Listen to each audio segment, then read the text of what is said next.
भूमिका।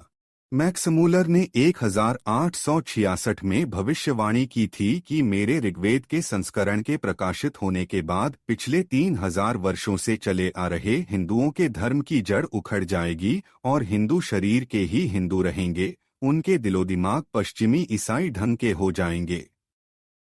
Max Muller साहब चले गए, परंतु हिंदू धर्म अपनी तमाम सीमाओं के बावजूद अक्षुण्ण चलता जा रहा है। हिंदू धर्म का स्थान ईसाईयत नहीं ले सकी। सब पापड़ बेलने के बाद भी ईसाई भारत की जनसंख्या का मात्र 2.4% हैं। हिंदू धर्म एक विशाल, प्राचीन एवं बारहमासी प्रवाह है, जिसके महासागरीय आयाम हैं। परंतु प्राचीनता अपने आप में महानता नहीं होती। यदि वह असंवेदनशील हो गई हो, यदि वह जड़ीभूत हो गई हो, यदि वह अलाभकारी ही नहीं हानिकारक भी बन चली हो, तभी तो कई बार प्राचीन इमारतों को गिराना पड़ता है, उनके खुद ब खुद गिरकर जानलेवा सिद्ध होने का खतरा जो बना रहता है।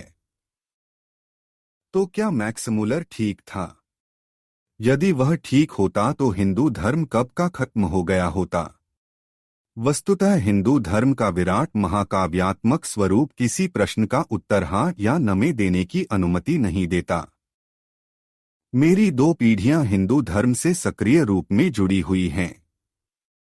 मेरे पिता शास्त्रार्थ महारथी पंडित अमरनाथ शास्त्री प्रतिवादी भयंकर सनातन धर्म प्रतिनिधि सभा पंजाब लाहौर से संबद्ध रहे। वे त्यागमूर्ति पंडित गोस्वामी गणेश दत्त जी के साथ धर्म प्रचार का काम करते रहे और आर्य समाजियों से शास्त्रार्थ करते रहे। स्मरण रहे, उनके हाथों पराजित होकर 1936 में फतेहगढ़ चूड़ियां पंजाब में प्रसिद्ध आर्य समाजी विद्वान शास्त्रार्थ महारथी पंडित मनसाराम ने 1875 के सत्यार्थ प्रकाश को मंच पर ही आग लगा दी थी। 1971 में M.A. संस्कृत में विश्वविद्यालय में प्रथम रहने के बाद मैं हिंदू धर्म के विविध आयामों का अध्ययन करने में जुट गया और पिछले 35 से 36 वर्षों से यह क्रम निरंतर जारी है। 2 विचारधाराएं। पिताजी प्रचार करते रहे। हिंदू धर्म की सेवा का उनका तरीका था। उनके लिए जो कुछ भी पुराना था, सही था, खरा सोना था। मैंने भी उनका अनुसरण किया। उनके पुस्तकालय में हिंदू धर्म के मूल प्राचीन ग्रंथों के अतिरिक्त आर्य समाज के खंडनपरक और सनातन धर्म के मंडनपरक ग्रंथ भी थे। उन दोनों विचारधाराओं को आत्मसात करने पर मुझे लगा कि अनेक बातें आर्य समाज ठीक कह रहा है। हर पुरानी चीज ठीक नहीं है, पुराणमित्येव न साधु सर्वम। यदि ग्राह्य और त्याज्य का विवेक न किया गया तो परिणाम अच्छा नहीं होगा। आधुनिक विचारों के आलोक में इस सब का विश्लेषण होना चाहिए। प्राचीन काल में या मध्ययुगीन परिस्थितियों में जो बात चल सकती थी, आधुनिक वैज्ञानिक व मानवतावादी युग में उसका चल पाना लगभग असंभव है। यह एहसास हिंदू मनीषा को वैसे 19वीं शताब्दी में ही होना शुरू हो गया था। राजा राममोहन राय, स्वामी दयानंद सरस्वती, ईश्वर चंद्र विद्यासागर, स्वामी विवेकानंद आदि विभूतियों ने अपने अपने ढंग से और अपनी अपनी परिस्थितियों के अनुरूप आधुनिकता द्वारा प्रस्तुत चुनौतियों का प्रत्युत्तर देने का प्रयास किया था। निंदा और स्तुति, कुल मिलाकर वे हिंदू धर्म को अपने अपने दृष्टिकोण से प्रस्तुत करते रहे और उसके असुविधाजनक परंपरागत स्वरूप का कई तरह से सामना करते रहे। भी किसी बात को प्रक्षेप बाद में विधर्मियों द्वारा जोड़ी गई, बताया गया। कभी शब्दों के अर्थों को बदलने का प्रयास किया गया, कभी एक प्रथा, सती प्रथा, को निंद्य घोषित किया गया तो कभी दूसरी, अस्पृश्यता, को कई चीजों को सीधे भी उन्होंने त्याज्य घोषित किया। इसी तरह कई नई चीजों को शुरू किया गया तो कई नई चीजों को पुरानी चीजों का ही पुनरुद्धार बताया गया। विधवा विवाह, स्त्री शिक्षा आदि की शुरुआत की गई। यह प्रक्रिया निरंतर चलती है। समय समय पर इसके विभिन्न आयाम उभरते हैं। मुझे लगा कि मैं हिंदू धर्म की सेवा कुछ इस ढंग से करूं ताकि इसे मानने वाला समाज वैज्ञानिक विचारधारा संपन्न, शक्तिशाली और सब तरह की हीन भावना से रहित होकर विश्व में अपना अनुपम अस्तित्व लेकर अग्रसर हो सके। यह काम न तो एक व्यक्ति का है और न एक निश्चित समयावधि में संपन्न होने वाला है। फिर भी यह सोचकर मैं इसमें जुट गया कि कुछ न करने की अपेक्षा कुछ करना कहीं ज्यादा श्रेयस्कर है। समय समय पर एक सीमित अंश पर मैं अपना ध्यान केंद्रित करता रहा। उदाहरणार्थ इतिहास को लिया जा सकता है। हम क्यों मुट्ठी भर हमलावरों के आगे घुटने टेकने के लिए विवश होते रहे? क्यों पिछले 2-2.5 हजार वर्षों में ज्यादा समय हम गुलाम ही बने रहे? क्यों शक, कुषाण, खून, तुर्क, मुगल, पुर्तगाली, अंग्रेज इस देश को सॉफ्ट टारगेट समझकर यहाँ आते रहे और क्यों हम सदा सॉफ्ट स्टेट ही सिद्ध हुए? हम क्यों अपने मंदिरों, अपनी देवमूर्तियों आदि की सुरक्षा नहीं कर पाए? क्यों यहाँ के इंसानों, पुरुषों, स्त्रियों, बच्चों, बूढ़ों आदि को गुलाम बनाकर हमलावर ले जाते रहे और उन्हें गजनी आदि के बाजारों में पशुओं की तरह बेचते रहे? जब इस तरह के असुविधाजनक प्रश्न उठाए गए और उनके उत्तर ढूंढने के प्रयत्न मैंने सरिता में प्रकाशित अपने लेखों में किए तो हिंदू समाज के एक बहुत बड़े वर्ग ने, विशेषतः नई पीढ़ी ने, उनका विशेष तौर पर स्वागत किया, क्योंकि उन्होंने उनके अंदर सोए पड़े हिंदुत्व को अंगड़ाई लेने के लिए विवश कर दिया था। वे अतीत की केंचुल उतार कर भविष्योन्मुख होने में गर्व महसूस करने लगे थे। इन पंक्तियों का लेखक और इस पुस्तक के प्रकाशक दोनों सनातन धर्मी हैं। अथर्ववेद में कहा गया है, सनातन में माहुरुताद्य स्यात् पुनर्नवः। अथर्ववेद 10 अगस्त 1923। अर्थात वे उसे सनातन कहते हैं जो आज भी सदा नवीकृत है।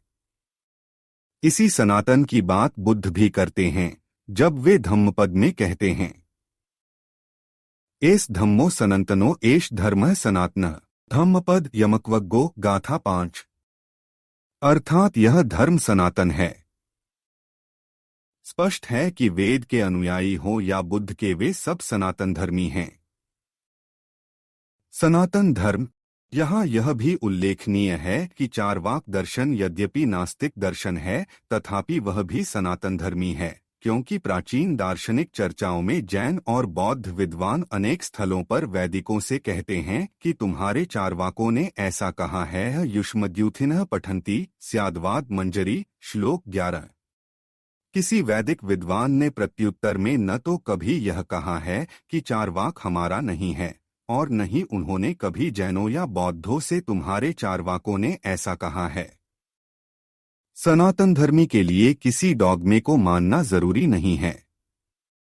वह सनातन धर्मी परिवार में जन्मा हो, अपने को सनातन धर्मी मानता हो और सांख्य, वेदांत, न्याय, वैशेषिक, जैन, बौद्ध, चारवाक, मीमांसा आदि किसी भी दर्शन को मानता हो, बस उसके सनातन धर्मी होने के लिए पर्याप्त है।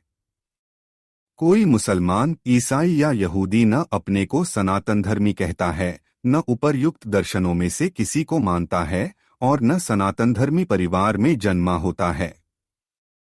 आथ हमारी सनातन धर्मी की परिभाषा न उस पर चरितार्थ होती है और न किसी परंपरागत सनातन धर्मी को नकारती है।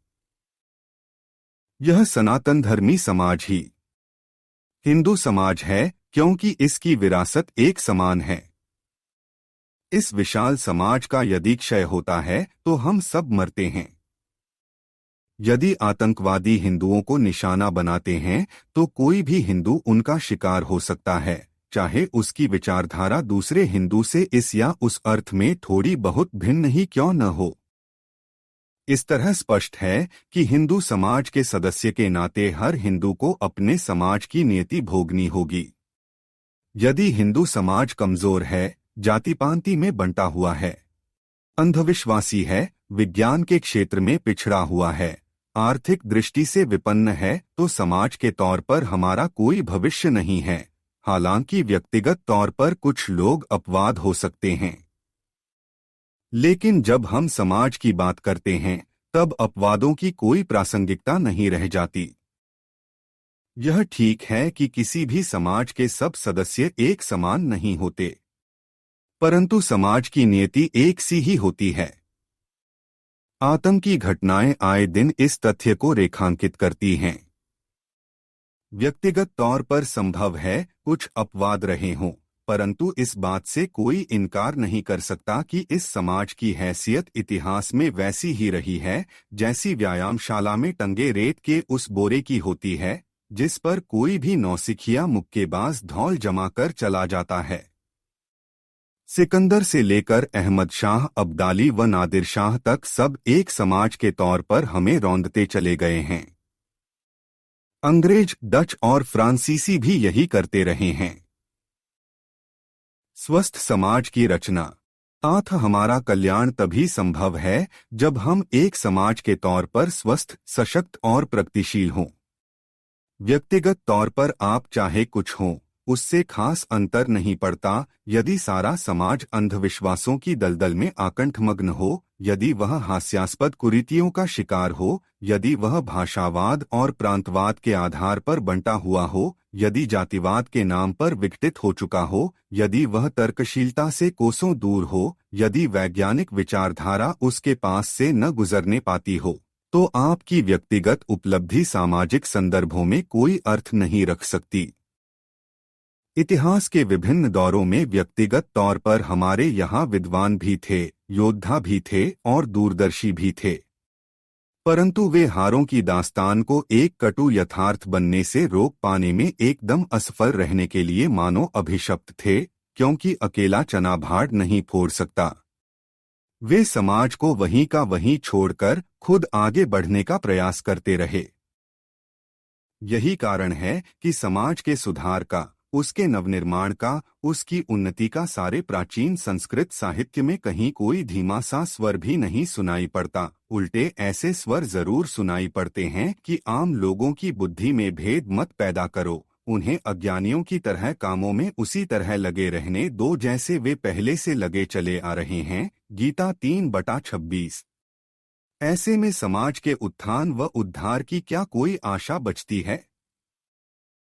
कई दोस्तों का कहना है कि पिछले दिनों गणेश जी की मूर्तियों को दूध पिलाने का जो सामूहिक प्रयास हुआ था, वह समाज की सोई हुई सामूहिक चेतना को जगाने का ही एक प्रयास था।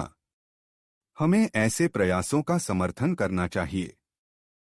इस बारे में हमारा मानना है कि इस तरह के क्षणिक प्रयास क्षणिक सामूहिकता तो पैदा करते हैं, परंतु वे सामूहिक चेतना जागृत नहीं कर सकते, क्योंकि जागृति से इनका कोई संबंध ही नहीं है।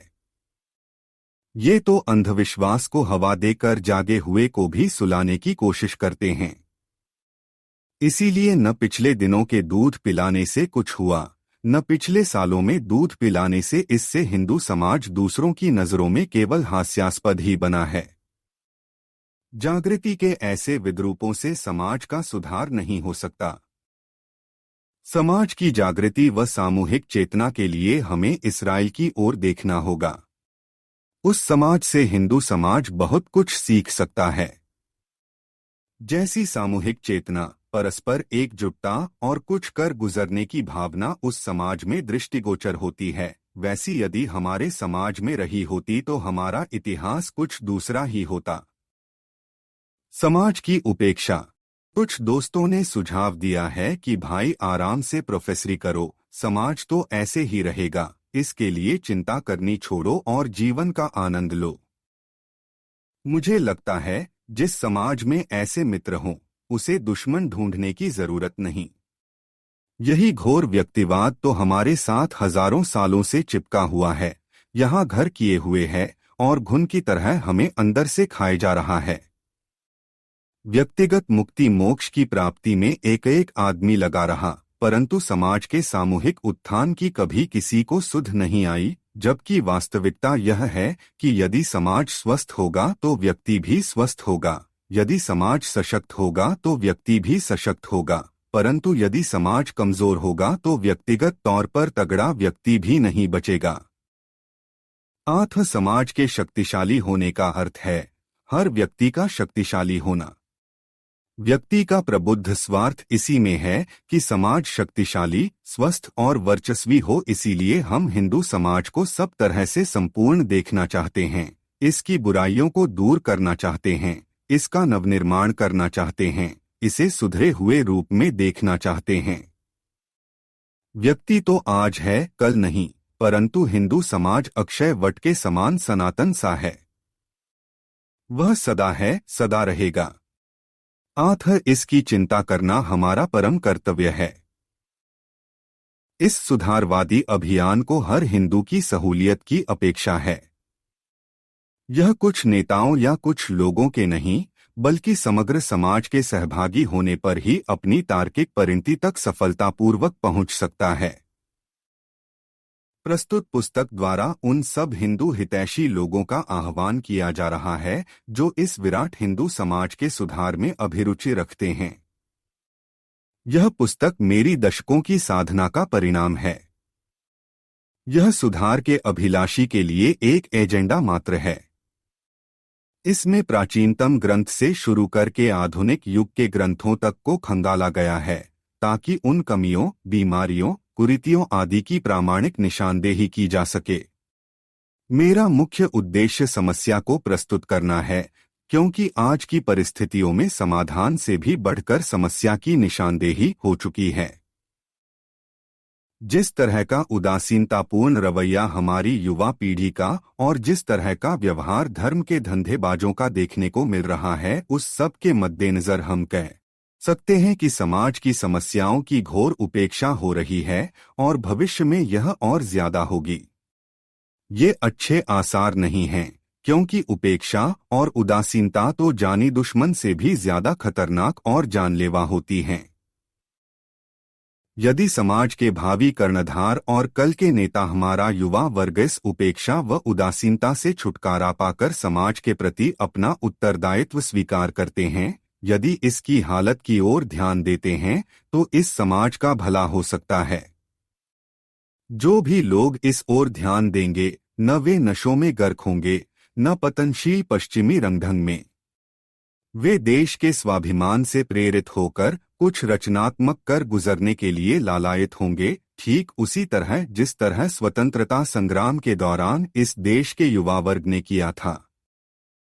स्वतंत्र देश व स्वतंत्र समाज को रचनात्मकता व प्रगति के पथ पर लेकर जाना और उसकी कमियों, त्रुटियों, बुराइयों आदि को दूर करना उतना ही महत्वपूर्ण और अनिवार्य है जितना देश को स्वतंत्र कराना था।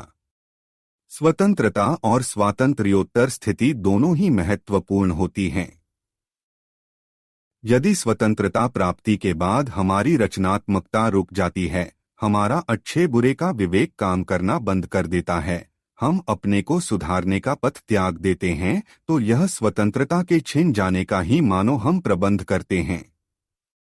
किसी प्रबुद्ध हिंदू से ऐसी दुराशा नहीं की जा सकती।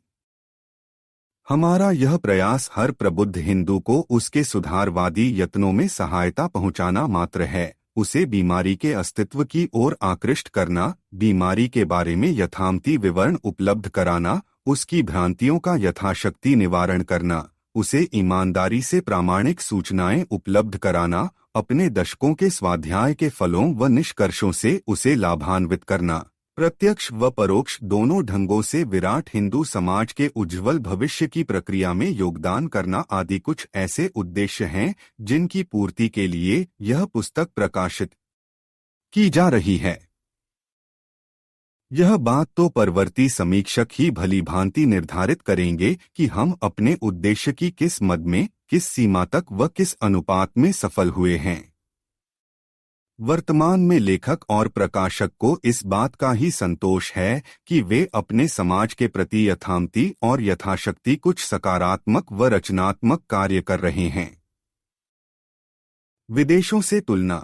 दुनिया के देश उन्नति इसलिए कर पाए कि वहां वैचारिक खमीर काफी देर पहले ही उठना शुरू हो गया था। जर्मनी में मार्टिन लूथर ने पोप और उसके प्रतिनिधियों को 16वीं शताब्दी में ही चुनौती दे दी थी। उसने कहा, हम लोग चोर को फांसी देते हैं, ठगों को तलवार के घाट उतारते हैं, तो अधःपतन के मुख्य कारण पोप और पादरियों को हर प्रकार के दंड से क्यों न दंडित करें। यदि अग्नि वर्तमान रही तो किसी न किसी दिन मैं पोप के समस्त नियमों को जला दूंगा। लूथर ने आवाज उठाई कि वर्तमान मठों की संख्या 10% कम कर देनी चाहिए। इनमें रहने वाले यदि प्राप्त लाभों से संतुष्ट न हो तो उन्हें इनसे संबंध तोड़ने की स्वतंत्रता होनी चाहिए। लूथर ने लोगों को समझाया कि तीर्थ यात्राओं तथा धार्मिक अवकाशों से दैनिक कार्य की हानि होती है। इससे आर्थिक नुकसान होता है। लूथर के साथी हुटन ने सम्राट से कहा था, पोप का पद समाप्त कर देना चाहिए, इस धर्म संस्था की संपूर्ण संपत्ति राज्य में मिला लेनी चाहिए और 100 में से 99 पादरियों को व्यर्थ समझकर निकाल देना चाहिए। केवल यही तरीका है जर्मनी के पादरियों तथा उनकी बुराइयों से मुक्ति पाने का। उनकी संपत्ति जब्त करने से राज्य की पुष्टि होगी, उसकी आर्थिक दशा उन्नत होगी और उस पैसे से सेना को शक्तिशाली बनाकर देश की रक्षा की जा सकेगी। आखिर लूथर ने पोप के सब नियम जला डाले। इसके साथ ही इंग्लैंड में भी उसके मत प्रोटेस्टेंट मत का प्रवेश होने लगा। अष्टम हेनरी ने 1534 ईस्वी में पार्लियामेंट के द्वारा पोप के पर कतरवा दिए। उसने राजा को समस्त पादरी नियुक्त करने का तथा उस राशि को अपने पास रखने का अधिकार दे दिया जो पहले पोप के पास रोम भेजी जाती थी। साथ ही राज्य के हर कर्मचारी के लिए यह शपथ लेना अनिवार्य बना दिया गया कि वह पोप के आधिपत्य को स्वीकार नहीं करेगा। हेनरी ने मठों की धार्मिक अवस्था की जांच करने के लिए निरीक्षक भेजे। मठाधीश महंत आलसी और दुष्ट थे। जब छोटे छोटे मठों की संपत्ति जब्त की गई तो धर्म के इन ठेकेदारों संतों महंतों आदि ने विद्रोह करवा दिया। राजा ने वे सब मठाधीश मौत के घाट उतार दिए जो इस विद्रोह में शामिल हुए थे। उनकी संपत्ति जब्त कर ली गई। भय के मारे दूसरों ने भी स्वीकार कर लिया कि हम लोग दुराचारी हैं और उन्होंने अपने अपने मठ राजा को सौंप दिए। मठों की सारी सामग्री बेच दी गई। भूमि को या तो राजा ने अपने कब्जे में ले लिया या फिर बेच दिया। इन मठों के नाश के साथ ही साथ धर्म मंदिरों की उन प्राचीन मूर्तियों तक को तोड़ दिया गया जिन्हें पोप का आशीर्वाद प्राप्त था। यहाँ तक कि गिरजाघरों में लगे रंगीन शीशे भी तोड़ दिए गए, क्योंकि बहुधा उनमें भी मूर्तियां बनी रहती थीं। चुनाव की प्राचीन प्रथा को तोड़कर अब यह निश्चित हुआ कि राजा स्वयं ही बिशप को नियुक्त करेगा। इस मामले में कई अभूतपूर्व कदम उठाए गए। कैंटरबरी के महात्मा साधु टॉमस की मूर्ति तोड़ डाली गई और उस महात्मा की हड्डियां जला दी गईं। वेल्स में काठ की एक मूर्ति की पूजा होती थी। उसे तोड़कर एक ऐसे साधु को जलाने के लिए इस्तेमाल किया गया जिसने राजा की आज्ञा न मानकर पोप की आज्ञा मानी थी। इस तरह धर्मगुरु के चंगुल से मुक्त होने और उसे सत्ताच्युत करने के बाद ही इंग्लैंड विज्ञान में प्रगति कर सका। 18वीं शताब्दी के अंतिम और 19वीं शताब्दी के आरंभिक दशकों में वहां हुई औद्योगिक क्रांति उसी वैचारिक व धार्मिक क्रांति का फल थी जिसके बीज पिछली 16वीं 17वीं शताब्दियों में बो दिए गए थे। 19वीं शताब्दी में यूरोप के अनेक देशों में स्वतंत्र चिंतकों, वैज्ञानिकों, आविष्कारकों आदि को तंग किया जाता था। वे सब इंग्लैंड पहुंचकर निर्भय होकर अपना अपना काम आगे बढ़ा पाए, क्योंकि वहां वैचारिक स्वतंत्रता थी, कठमुल्लापन नहीं था। जिस मार्क्स के विचारों को मानने वालों का पिछली शताब्दी में 1990 तक आधी से ज्यादा दुनिया पर राज रहा, वह भी इंग्लैंड में आकर ही अपने युगांतरकारी चिंतन को तर्कसंगत परिणति तक पहुंचा पाया था। मार्क्स को 1843 में जर्मनी छोड़कर पेरिस जाना पड़ा। वहां से उसे जब निकाल दिया गया तो वह ब्रुसेल्स में आ गया। परंतु जब उसे वहां से भी निकाल दिया गया तब वह 1849 में लंदन आ गया और सारी उम्र वहीं रहकर अपने शोध कार्य को पूरा करता रहा। यह एक उदाहरण है। ऐसे और उदाहरण भी दिए जा सकते हैं। यहाँ यह उल्लेखनीय है कि इंग्लैंड प्रोटेस्टेंट धार्मिकता का भी गुलाम नहीं बना, बल्कि यह विश्वभर में धर्मनिरपेक्षतावाद सेक्युलरिज्म की जन्मभूमि बना। 1851 में जैकेब होलियोक ने इस शब्द सेक्युलरिज्म का सर्वप्रथम प्रयोग किया और इसे एक आंदोलन का रूप दिया। धर्मनिरपेक्षता का जन्म। ध्यान रहे, होलियोक का धर्मनिरपेक्षतावाद हमारा भारतीय धर्मनिरपेक्षतावाद नहीं था। यह तो वस्तुतः छद्म धर्मनिरपेक्षतावाद है। वास्तविक धर्मनिरपेक्षतावाद सांसारिक समस्याओं के समाधान में ईश्वर सहित किसी अलौकिक सत्ता के हस्तक्षेप अथवा उसकी प्रासंगिकता को स्वीकार नहीं करता। इसी कारण यह अलौकिक सत्ताओं पर अनिवार्यतः आधारित धर्म का निषेध करने वाला सिद्धांत माना जाता है। होलियोक के धर्मनिरपेक्षतावाद सेक्युलरिज्म की व्याख्या करते हुए डा वेद प्रकाश वर्मा लिखते हैं, उपर्युक्त संपूर्ण विवेचन के आधार पर हम कह सकते हैं कि धर्मनिरपेक्षतावाद एक विशेष प्रकार का मानवतावादी जीवन दर्शन है जो धर्म तथा अध्यात्मवाद का निषेध करते हुए नैतिकता, शिक्षा, राजनीति, प्रशासन, कानून आदि को इन दोनों से पूर्णतः स्वतंत्र मानता है और जो मनुष्य को अलौकिक या दैवी शक्तियों पर आश्रित रहने के स्थान पर पूर्णतः आत्मनिर्भर बनने की प्रेरणा देकर उसके वैयक्तिक एवं सामाजिक कल्याण के लिए मार्ग प्रशस्त करता है। धर्मदर्शन की मूल समस्याएं, संशोधित एवं परिवर्धित संस्करण, पृष्ठ 492। होलियोक ने धर्मनिरपेक्षतावाद के द्वारा इंग्लैंड के वातावरण को तर्कसंगत, वैज्ञानिक दृष्टि संपन्न, कट्टरता मुक्त और विरोधी विचारों के प्रति सहिष्णु बनाया, तो ब्रैडलाफ ने कानूनों को धर्मों की जकड़बंदी से मुक्त करवाने में अपना योगदान दिया। उन्होंने अपने प्रयत्नों से ईश्वर के नाम पर शपथ लेने की बाध्यता खत्म करवाई और ओथ्स बिल पारित करवाया, जिससे ईश्वर की सत्ता में विश्वास न करने वालों के लिए सत्यनिष्ठा के नाम पर शपथ लेना संभव हो गया। पूर्णतः डार्विन की खोजें।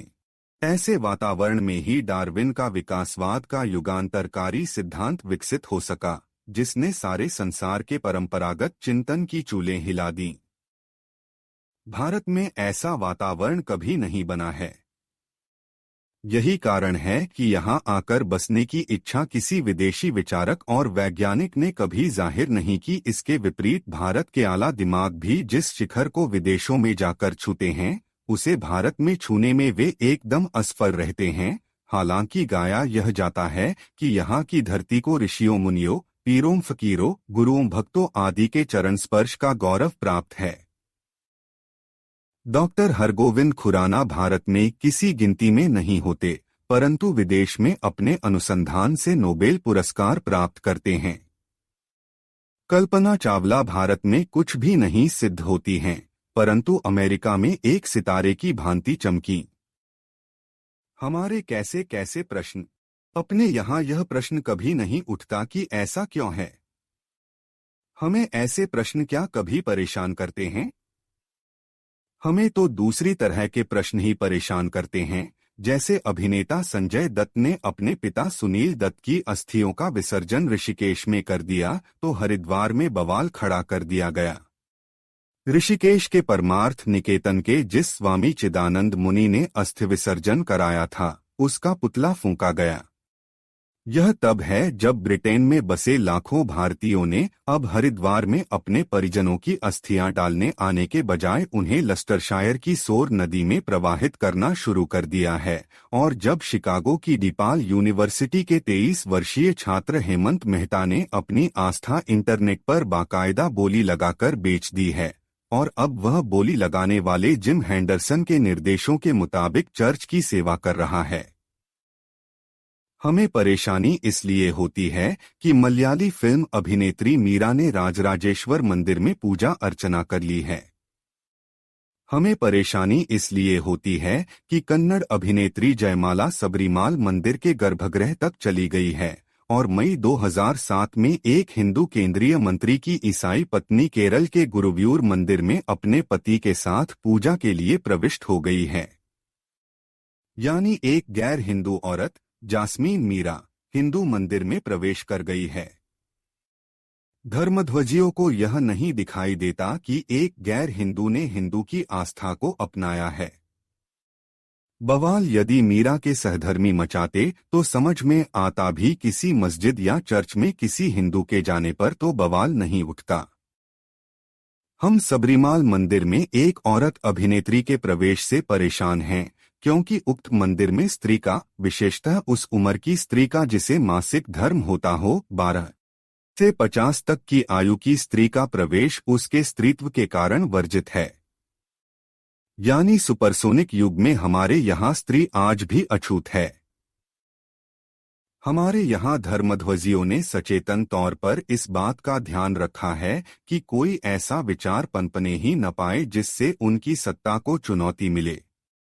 मनोज मिश्र ने ठीक ही कहा है, हम कपिल के सांख्यवाद और पतंजलि के योग दर्शन पर ही इतराते रह गए और यूरोप भाप के इंजन का आविष्कार कर आगे बढ़ गया। हम पुष्पक विमान के सपने रखते रहे और दूसरे देश हवाई जहाज बनाकर हमारे आसमान पर चक्कर लगाने लगे। हम योग वाशिष्ठ पर न्योछावर होते रहे और न्यूटन ने गुरुत्वाकर्षण का सिद्धांत खोजकर भौतिक शास्त्र को नई दिशा दे दी। हमें स्वीकारना होगा कि थोथे दंभ ने हमें कहीं का नहीं छोड़ा। दैनिक अमर उजाला, 21 जुलाई 2006। छद्म व यथार्थ हिंदुत्व। हमें छद्म हिंदुत्व और यथार्थ व प्रबुद्ध हिंदुत्व के अंतर को समझना होगा, क्योंकि छद्म हिंदुत्व हिंदुत्व के दुश्मनों से भी ज्यादा हानि पहुंचाने वाला है। छद्म हिंदुत्व शोर मचा सकता है, प्रदर्शन कर सकता है, कानून व्यवस्था की समस्या पैदा कर सकता है, अल्पसंख्यकों को कोस सकता है, परंतु वह बौद्धिक रूप में इतना सक्षम नहीं है कि यथार्थ हिंदुत्व की समस्याओं को पहचान तक सके। उनके समाधानों की तो बात ही छोड़िए। यथार्थ हिंदुत्व हिंदू समाज के वास्तविक कल्याण से प्रेरित है, न कि वह सत्ता प्राप्ति की लालसा का कोई मुखौटा है। यदि हिंदू समाज अपनी कमियों, कमजोरियों, न्यूनताओं आदि का साक्षात्कार करेगा, तभी उन्हें दूर करने की सोचेगा। परंतु यदि हम उसे उनकी ओर उन्मुख ही न होने दें और उसे शत्रुओं, अल्पसंख्याओं के प्रति ही विषवमन करने के निरर्थक प्रयास में लगाए रखें, तो इससे हिंदू समाज का भला कैसे हो सकता। अपनी कमियों, कमजोरियों से मुंह फेरना तो वैसे ही इंसानी फितरत है। अब यदि उसे उनसे प्रयत्नपूर्वक विमुख रखने वाले कथित हितैषी भी मौजूद हों, तो फिर उसके उनकी तरफ उन्मुख होने का प्रश्न ही नहीं पैदा होगा। यथार्थ हिंदुत्व आत्मालोचन की दृढ़ चट्टान पर खड़ा है। वह हिंदू समाज को अपने अंदर अर्थात अपने धर्म ग्रंथों, अपने समाज के अंदर झांकने के लिए, आत्मनिरीक्षण व अपनी आलोचना आप करने के लिए प्रेरित करता है और अवसर जुटाता है, ताकि अपने दोषों से मुक्ति का उपाय ढूंढा जा सके। यह काम कठिन और अप्रिय जरूर है, परंतु कल्याणकारी और लाभकारी भी है। छद्म हिंदुत्व हिंदू की चापलूसी करके, उसे लोकलुभावन बातें सुनाकर अपना नेतृत्व स्थापित करता है, या फिर अल्पसंख्यकों के विरुद्ध विषवमन करके अपने को हिंदू का प्रिय बनाना चाहता है। मानसिक आलस्य से ग्रस्त जो हिंदू इनके बहकावे में आता है, वह क्या अपना या समाज का कुछ बनाता, संवारता है। वाल्मीकि अपनी रामायण में कहते हैं कि मीठी मीठी बातें करने वाले तो दुनिया में बहुतेरे लोग होते हैं, परंतु सत्पथ बताने वाली बातें करने और सुनने वाले दुर्लभ होते हैं, क्योंकि वे बातें चिकनी चुपड़ी नहीं होती। सुलभाः पुरुषा राजन सत्यम प्रियवादिनः अप्रियस्य च पथ्यस्य वक्ता श्रोता च दुर्लभः। रामायण युद्धकांड 16/20। महाभारत में कहा गया है कि सत्य बोलना श्रेयस्कर है, परंतु हित की बात करना उससे भी ज्यादा श्रेयस्कर है। जो सभी प्राणियों का सर्वोच्च हित है, वही सत्य है। सत्यस्य वचनं श्रेयः सत्यापि हितं वदेत्, यद् भूतहितमत्यन्तं एतत् सत्यं मतं मम। महाभारत शांति पर्व 329/13। इन वचनों के आलोक में यदि हिंदुत्व पर विचार करें तो स्पष्ट हो जाता है कि गुजरात के ही नहीं, सारे हिंदुस्तान के मुसलमानों के विरुद्ध दंगा भड़काने पर भी हिंदू का भला नहीं होगा। उड़ीसा के ही नहीं, बल्कि सारे भारत के पादरियों को मारने से भी एक हिंदू का भला नहीं होगा। यह सारा छद्म हिंदुत्व है।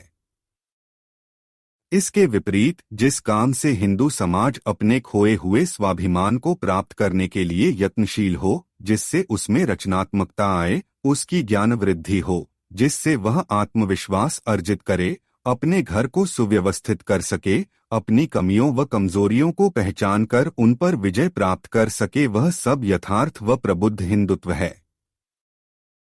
यथार्थ हिंदुत्व ही मानवता की सेवा का व्यावहारिक मार्ग है। 80-85 करोड़ हिंदू मानवता का बहुत बड़ा एकाश्म है। यदि हम इसी मानवता की ठीक से सेवा कर सकें तो यह कोई छोटी उपलब्धि नहीं होगी। कहा गया है विद्यादान महादानम, अर्थात विद्या देना, ज्ञान देना उत्तम दान है। अपने अतीत को अच्छी तरह समझना, उसे सही परिप्रेक्ष्य में देखना, तदनुसार अपने वर्तमान और भविष्य की रूपरेखा निर्धारित करना तथा जहां जहां अपेक्षित हो अपनी कमियों को दूर करना व सद्गुणों को अर्जित करना, अपने प्रत्युत्तरों को युगानुरूप बनाना, दृष्टिकोण को तर्कसंगत और वैज्ञानिक बनाना व इस सब के संदर्भ में सारे समाज की यथासंभव व यथाशक्ति सहायता करना भी यथार्थ हिंदुत्व का अभिन्न अंग है। इसके बिना हिंदू समाज का भला नहीं हो सकता। हमें हमलावर मुसलमानों ने उतना नहीं मारा जितना हम अपनी कमजोरियों के कारण मरे हैं। उन कमजोरियों को दूर कर लो, तुम भी विश्व में महाशक्ति बन सकते हो। अमेरिका या कोई दूसरा देश कहीं से पट्टा लिखाकर नहीं लाया है कि वही महाशक्ति बन सकता है, दूसरे नहीं। बस हिंदुत्व के यथार्थ स्वरूप को हृदयंगम करके तुम्हारे एक अंगड़ाई भर लेने की देर है। कुछ छद्म धर्मनिरपेक्षतावादियों ने मुझ पर आरोप लगाना शुरू कर दिया कि बाबरी मस्जिद गिराने वाले लोगों को बौद्धिक व मानसिक तौर पर तैयार करने में मेरे लेखों व सरिता का भी योगदान रहा है। इस तरह के आरोप लगाने वालों का परिप्रेक्ष्य मुझे सही प्रतीत नहीं होता, क्योंकि इतिहास के किए को अनकिया करने का उपर्युक्त तरह का दृष्टिकोण मेरा या सरिता का कदापि नहीं रहा। अपने इतिहास को खंगालना, अपनी पराजयों का विश्लेषण करना तथा अपनी कमियों व कमजोरियों को पहचानना एक बात है, और पुरानी व ऐतिहासिक इमारतों वे धार्मिक हो या दूसरी को गिराने की वकालत करना इससे सर्वथा भिन्न बात है। मैं पहली कोटि का ही काम करता रहा हूँ, दूसरी कोटि मेरा क्षेत्र कदापि नहीं रही है। कमजोरियां, कमियां जो भी हमारी पराजयों व हमारी अवनति के लिए उत्तरदायी हैं, वे हमारी थीं और हमें ही उन्हें दूर करने के बारे में सोचना था। यह न तो किसी के विरुद्ध भड़काहट पैदा करना था और न इससे किसी को किसी तरह का खतरा महसूस होना चाहिए था। यह असहिष्णुता नहीं, आत्मसुधार का मार्ग है। इस पर किसी को क्या आपत्ति हो सकती है यदि हिंदू समाज अपने नकारात्मक पहलुओं का परित्याग करके सकारात्मकता से सराबोर होता है। यह हिंदू बहुल देश है। यदि यह समाज बीमार रहेगा तो उससे क्या अल्पसंख्याएं स्वस्थ रह पाएंगी?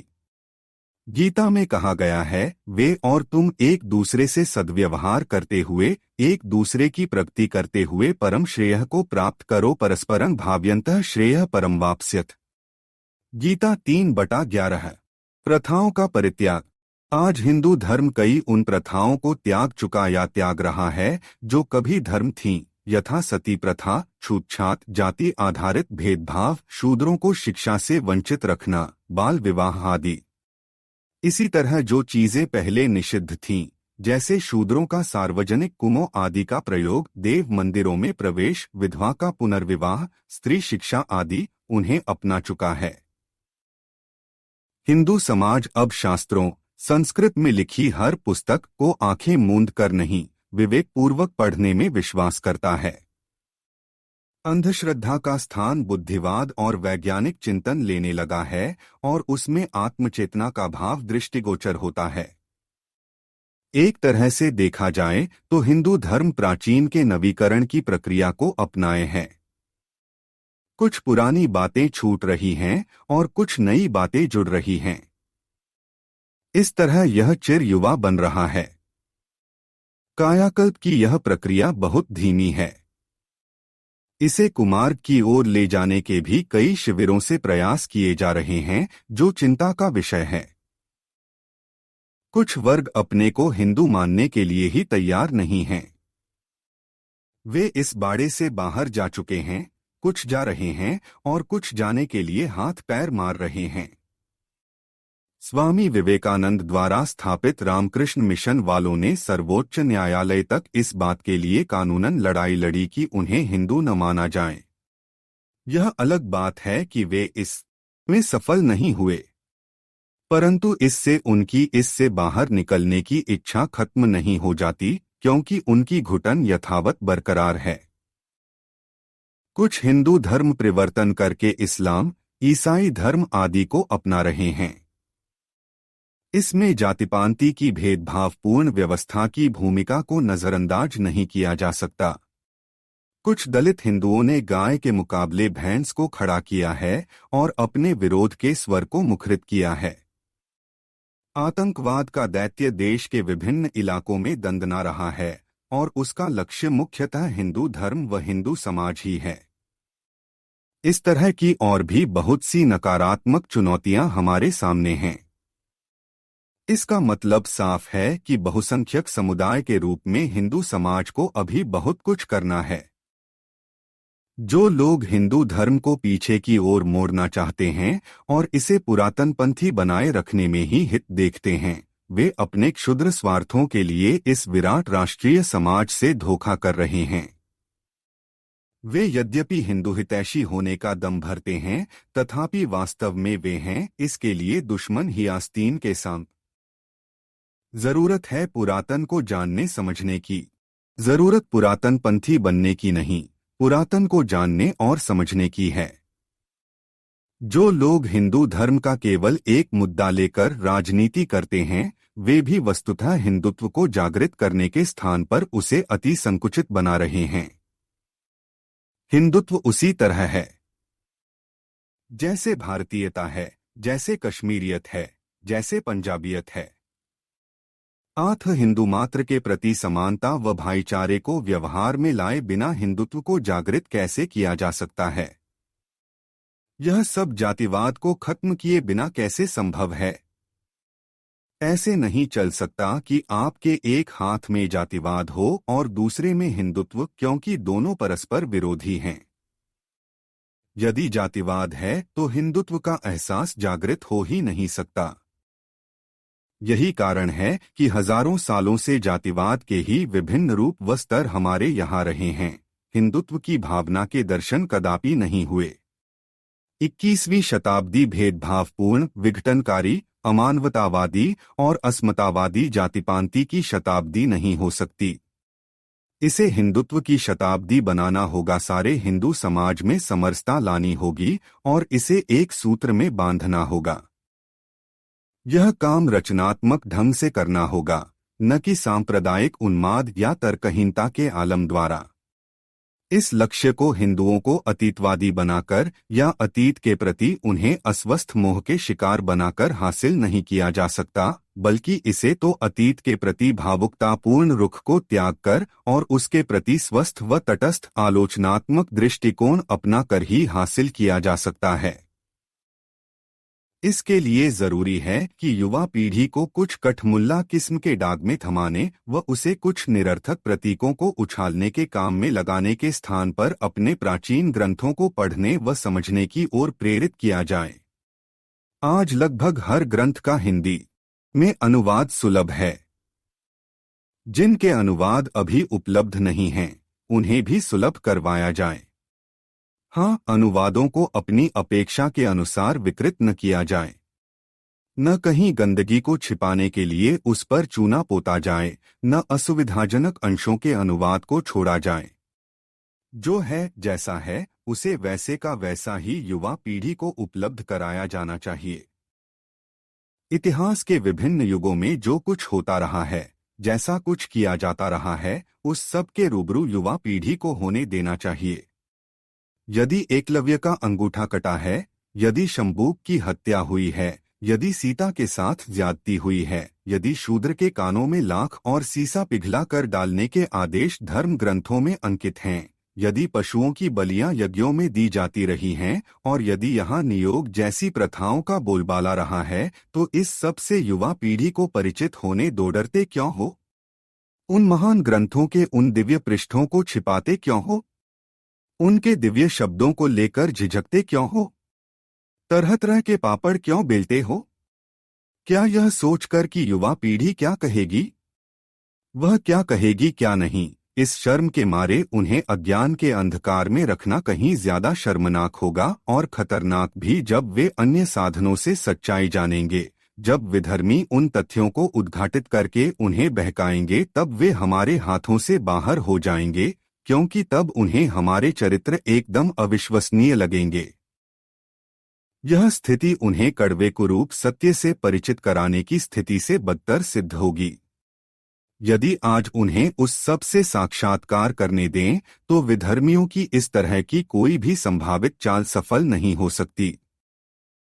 उन्हें शास्त्रों को पढ़ाओ, इसके लिए उन्हें प्रेरणा दो। यदि संस्कृत नहीं पढ़ते, उन्हें हिंदी आदि अपनी आधुनिक भाषाओं में अनुवाद पढ़ाओ। उन्हें अतीत के प्रति स्वस्थ दृष्टिकोण अपनाने दो, तभी वे अपनी जड़ों से, अपनी स्वस्थ व मानवीय विरासत से जुड़ सकते हैं। कोई सभ्यता पूरी की पूरी न सही होती है न गलत। यह निर्णय परवर्ती लोग ही कर सकते हैं कि कहाँ क्या ठीक था और कहाँ क्या गलत था। सारे के सारे को सही या ठीक रखते जाना तो उन लोगों के साथ भी अन्याय और बलात्कार करना है जिन्हें हम श्रेष्ठ और आदर्श मानते हैं। जरा उपनिषदों को खोलो तो उनको बिना पढ़े ही उनकी विरुदावली गाते रहने से न वे महान बन जाएंगे और न उनके उत्तराधिकारी होने के नाते हम। तैत्तिरीयोपनिषद का ऋषि घोषणा करता है और शिष्य को समझाते हुए कहता है, यान्यन्वद्यानि कर्माणि तानि सेवितव्यानि नो इतराणि, यान्यस्माकं सुचरितानि तानि त्वयोपास्यानि नो इतराणि। तैत्तिरीयोपनिषद 1/11। अर्थात हमारे जो कर्म निर्दोष हों, तुम्हें उन्हीं का अनुसरण करना चाहिए, दूसरों का नहीं। हमारे जो अच्छे आचरण हों, तुम्हें उन्हीं का सेवन करना चाहिए, दूसरों का नहीं। ऋषि अपने आप को जानता है, वह दंभी नहीं है। उसे ज्ञात है कि उसके कुछ आचरण गलत हो सकते हैं। मानवीय कमजोरी उससे किन्हीं क्षणों में दोषपूर्ण कार्य करवा सकती है। कोई दूध का धुला नहीं होता, अतः वह अपना आकलन स्वयं ही कर देता है और उसे इस पर किसी तरह की शर्म महसूस नहीं होती। वह जानता है कि शिष्य की अपनी भी बुद्धि है। यदि मैं अपने को शब्दों द्वारा अतिमानव बनाकर पेश करता हूं, तो उस समय मैं उसे कैसे मुंह दिखाऊंगा जब किसी सदोष काम को करता हुआ देखा जाऊंगा। अब अपने उन्हीं आचरणों को अनुकरणीय घोषित करके, जो निर्दोष हैं, अच्छे हैं, वह जितना ऊंचा उठ गया है, उतना शायद वह कदापि न उठता यदि वह इस तरह कहता, मेरे सारे कर्म, सारे आचरण अच्छे हैं, अतः तुम्हें उन सब का अंधानुसरण करना चाहिए। हिंदू धर्म में, हिंदू धर्म ग्रंथों में सब कुछ है, अच्छा भी और वह भी जिसे आज अच्छा कहना कठिन है। उसमें तैत्तिरीय उपनिषद के ऋषि का कथन है, उसमें निरुक्त के ऋषि का कथन है कि तर्क ही तुम्हारा देवता होगा। निरुक्त कहता है कि जब ऋषि लोग दुनिया से उठने लगे, तब उनसे मनुष्यों ने पूछा कि अब हमारा ऋषि कौन होगा। इस पर उन्होंने उत्तर दिया कि अब तर्क ही तुम्हारा ऋषि हुआ करेगा है। मनुष्या व ऋषिषूत का मत्सु देवान ब्रुवन को न ऋषिर्भविष्यतीति तेभ्य एतं तर्कम ऋषि प्रायच्छन। निरुक्त 13/13। अर्थात पूर्व काल में उठ रहे ऋषियों को देखकर मनुष्य देवताओं से बोले, कौन हम में ऋषि होगा। उनको उन्होंने यह तर्क दिया। इसी तरह भागवत पुराण ने सावधान करते हुए लिखा कि ईश्वराणा वचः सत्यं तथैवाचरितं क्वचित् तेषां यत् स्ववचोयुक्तं बुद्धिमांस्तत्समाचरेत्। श्रीमद्भागवत पुराण 10:33-32। अर्थात सामर्थ्य वालों का वचन तो सर्वांश में सत्य होता है, परंतु उनका आचरण एक सीमा तक ही अनुकरणीय होता है। सर्वसाधारण को सामर्थ्य वाले महानुभावों के उपदिष्ट मार्ग पर तो चलना चाहिए, परंतु उनका आचरण सर्वांश में अनुकरणीय नहीं मानना चाहिए। यही बुद्धिमानों के लिए उचित है। इसके साथ ही उनमें यह भी लिखा मिलता है क अथास्य वेदमुख शरिन्वतस्त्रपुजतुभ्यां श्रोत्र प्रतिपूर्णमुदाहरणे जिह्वाच्छेदो धारणे शरीर भेद। गौतम धर्म सूत्र 2 मार्च 2004। अर्थात यदि शूद्र किसी को वेद पढ़ते सुन ले तो उसके कानों में पिघला हुआ रांगा सीसा और लाख डाल देनी चाहिए। यदि शूद्र वेद मंत्र का उच्चारण करे तो उसकी जीभ कटवा देनी चाहिए, और यदि वह वेद मंत्र को याद कर ले तो उसका शरीर चिरवा डालना चाहिए। ख तर्का प्रतिष्ठानादप्यन्यथानुमेमिति चेदेवंप्य विमोक्ष प्रसंगः। ब्रह्मसूत्र 2 जनवरी 2011। अर्थात तर्क अप्रतिष्ठित है, वह स्थिर नहीं होता, क्योंकि एक कुशल विद्वान के तर्क को कोई दूसरा ज्यादा कुशल विद्वान काट देता है। ग तर्को प्रतिष्ठा श्रुत्यो भिन्ना नैको मुनिर्यस्य मत न भिन्नम महाजनो येन गतः स पंथा है। महाभारत शांति पर्व। अर्थात तर्क का कोई पक्का आधार नहीं होता। श्रुतियों वेद मंत्रों में भिन्न भिन्न विचार हैं। कोई ऐसा मुनि नहीं जिसका मत सबको मान्य हो। आठ ज्यादा लोग जो काम कर रहे हों वही रास्ता है। अर्थात भीड़वाद का अनुसरण करो। नकारात्मकता और सकारात्मकता। यहाँ एक साथ नकारात्मक और सकारात्मक बातें उपलब्ध होती हैं। इसमें न कोई लज्जा की बात है और न इन्हें छिपाने की कोई जरूरत है। इन्हें प्रक्षिप्त कहकर न अपनी चमड़ी बचाने की आवश्यकता है और न इनके अर्थ बदलकर बौद्धिक छल करने की तथा न धर्म के नाम पर अधार्मिक रास्ते का अवलंबन करने की बाध्यता है, क्योंकि हर ग्रंथ किन्हीं विशेष परिस्थितियों की उपज होता है जो उसकी विषय वस्तु को प्रभावित भी करती हैं और उसमें प्रतिबिंबित भी होती हैं। रामकथा एक ही है, परंतु जब वाल्मीकि लिखते हैं तब क्योंकि उनका व्यक्तित्व और उनकी परिस्थितियां भिन्न हैं, अतः जो वाल्मीकि रामायण लिखी जाती है वह तुलसीदास की रचना से अनेक दृष्टियों से भिन्न है। जहां वाल्मीकि का विजन स्पष्ट होने के कारण उसमें शंभूक हत्या का प्रकरण बिना दुराव छिपाव के सविस्तार अंकित है, वहीं तुलसी के रामचरितमानस से वह एकदम गायब है। तुलसी उसे छोड़कर उस घटना को छिपाने में लगे हैं। कारण स्पष्ट है, तुलसी का विजन वाल्मीकि की तुलना में संकुचित है और परिस्थितियां भिन्न हैं। समस्या तब पैदा होती है जब परिस्थिति विशेष की उपज को बदली परिस्थितियों में भी न केवल सामान्य वस्तु बल्कि आदर्श वस्तु भी बनाकर थोपा जाता है। कालक्रम के विपरीत जब ऐसी स्थिति पैदा कर दी जाती है तब मानवीय मनोविज्ञान उसको सहज में स्वीकार नहीं करता। निहित स्वार्थ तब उस पर कई तरह की रहस्यमयता की लीपापोती करते हैं, उसे पढ़ने योग्य पुस्तक के स्थान पर पूज्य और आले में रखी जाने वाली वस्तु बना देते हैं। उनका उद्देश्य बस यह होता है कि लोग इसे मानते रहें और उसके प्रवक्ता या व्याख्याकार के रूप में जो कुछ हम कहें उसे उस पुस्तक का आदेश मानकर बिना मुंह खोले बिना किंतु परंतु किए आंखें बंद करके उसके आगे नतमस्तक होते रहें।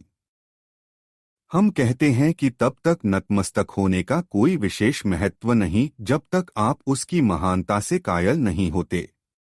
कायल कोई तभी होगा जब उसकी विषय वस्तु उसे प्रभावित करेगी। यह तभी संभव है यदि वह उसका अध्ययन करे, उसका स्वाध्याय करे।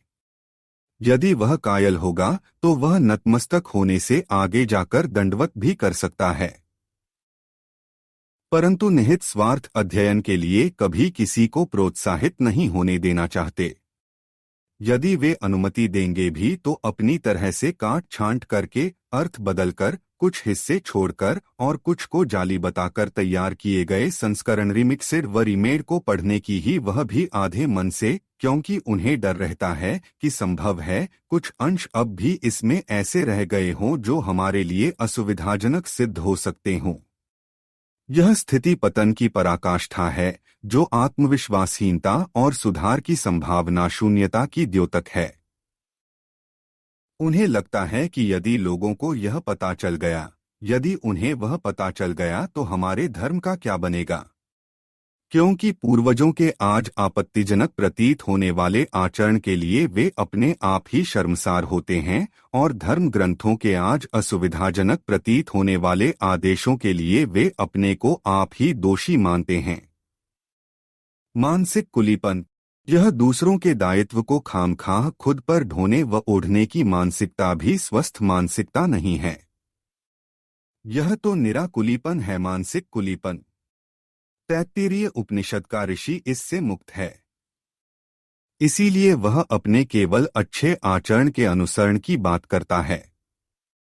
इसी तरह यदि युवा पीढ़ी को धर्म ग्रंथों के अध्ययन के लिए प्रेरित करने के साथ ही यह भी समझा दिया जाए कि ये पूरे के पूरे ग्रंथ कम से कम आज आदर्श नहीं हैं, इनमें से जो श्रेष्ठ और निर्दोष है वही आज हमारे लिए आदर्श है, उसे ही हम मानते हैं, शेष की ऐतिहासिक महत्ता है, आदर्शिक नहीं, तो सारा लफड़ा ही हल हो जाए, सारा मनोवैज्ञानिक तनाव ही दूर हो जाए और सारी बौद्धिक उठापटक ही खत्म हो जाए। शास्त्रों अर्थात धर्म ग्रंथों के प्रति हमारा दृष्टिकोण मूलतः गलत है। वे तो जैसे हैं वैसे हैं ही वस्तुतः। जब हम स्वयं शास्त्रों से भी बढ़कर ज्यादा शास्त्रवादी बनने का ढोंग करते हैं तब स्थिति उलझती है। दूसरे, आज के बदले हालात में जो निंदनीय और प्रशंसनीय है उसे जब दूसरे हालात में लिखे गए ग्रंथों में हम नहीं पाते तो भी परिप्रेक्ष्य के गलत होने के कारण हमें परेशानी होती है। जो आज विधवा विवाह का औचित्य मानते हैं वे विधवा विवाह विरोधी प्राचीन पोथों में जब उसे नहीं पाते तो कई तरह से हाथ पैर मारते हैं। प्राचीन पोथों में बहुविवाह की प्रथा सामान्य है, परंतु आज उन बहुपत्नियों वाले आदर्शों नायकों को एक पत्नीवृत्ति बनाने के लिए कवायद की जाती है। आज जिस पशु का मांस खाना निषिद्ध है, प्राचीन पोथों में जब उसके मांस को खाने का वर्णन उपलब्ध होता है तब हमारा अज्ञानी शाकाहार उबाले खाने लगता है। विक्षिप्त हिंदुत्व कहने का भाव यह है कि अपनी आज की मान्यताओं के अनुरूप हम उन ग्रंथों को देखने की उत्कट इच्छा से प्रेरित होकर उनमें लिखे को अनदेखा करना चाहते हैं। यदि कोई उनमें लिखे परंतु जानबूझकर अनदेखा किए गए अंश को हमें दिखा दे तो हम दोष उन ग्रंथों को न देकर उस दिखाने वाले का बताने लगते हैं, इसने अर्थ गलत किया है, इसका वास्तविक अर्थ यह है। उस ग्रंथ में यह बात हो ही नहीं सकती। वे जो चीज उनमें देखना नहीं चाहते वे समझते हैं कि उसे न देखने से वह खुद ब खुद बदल जाएगी।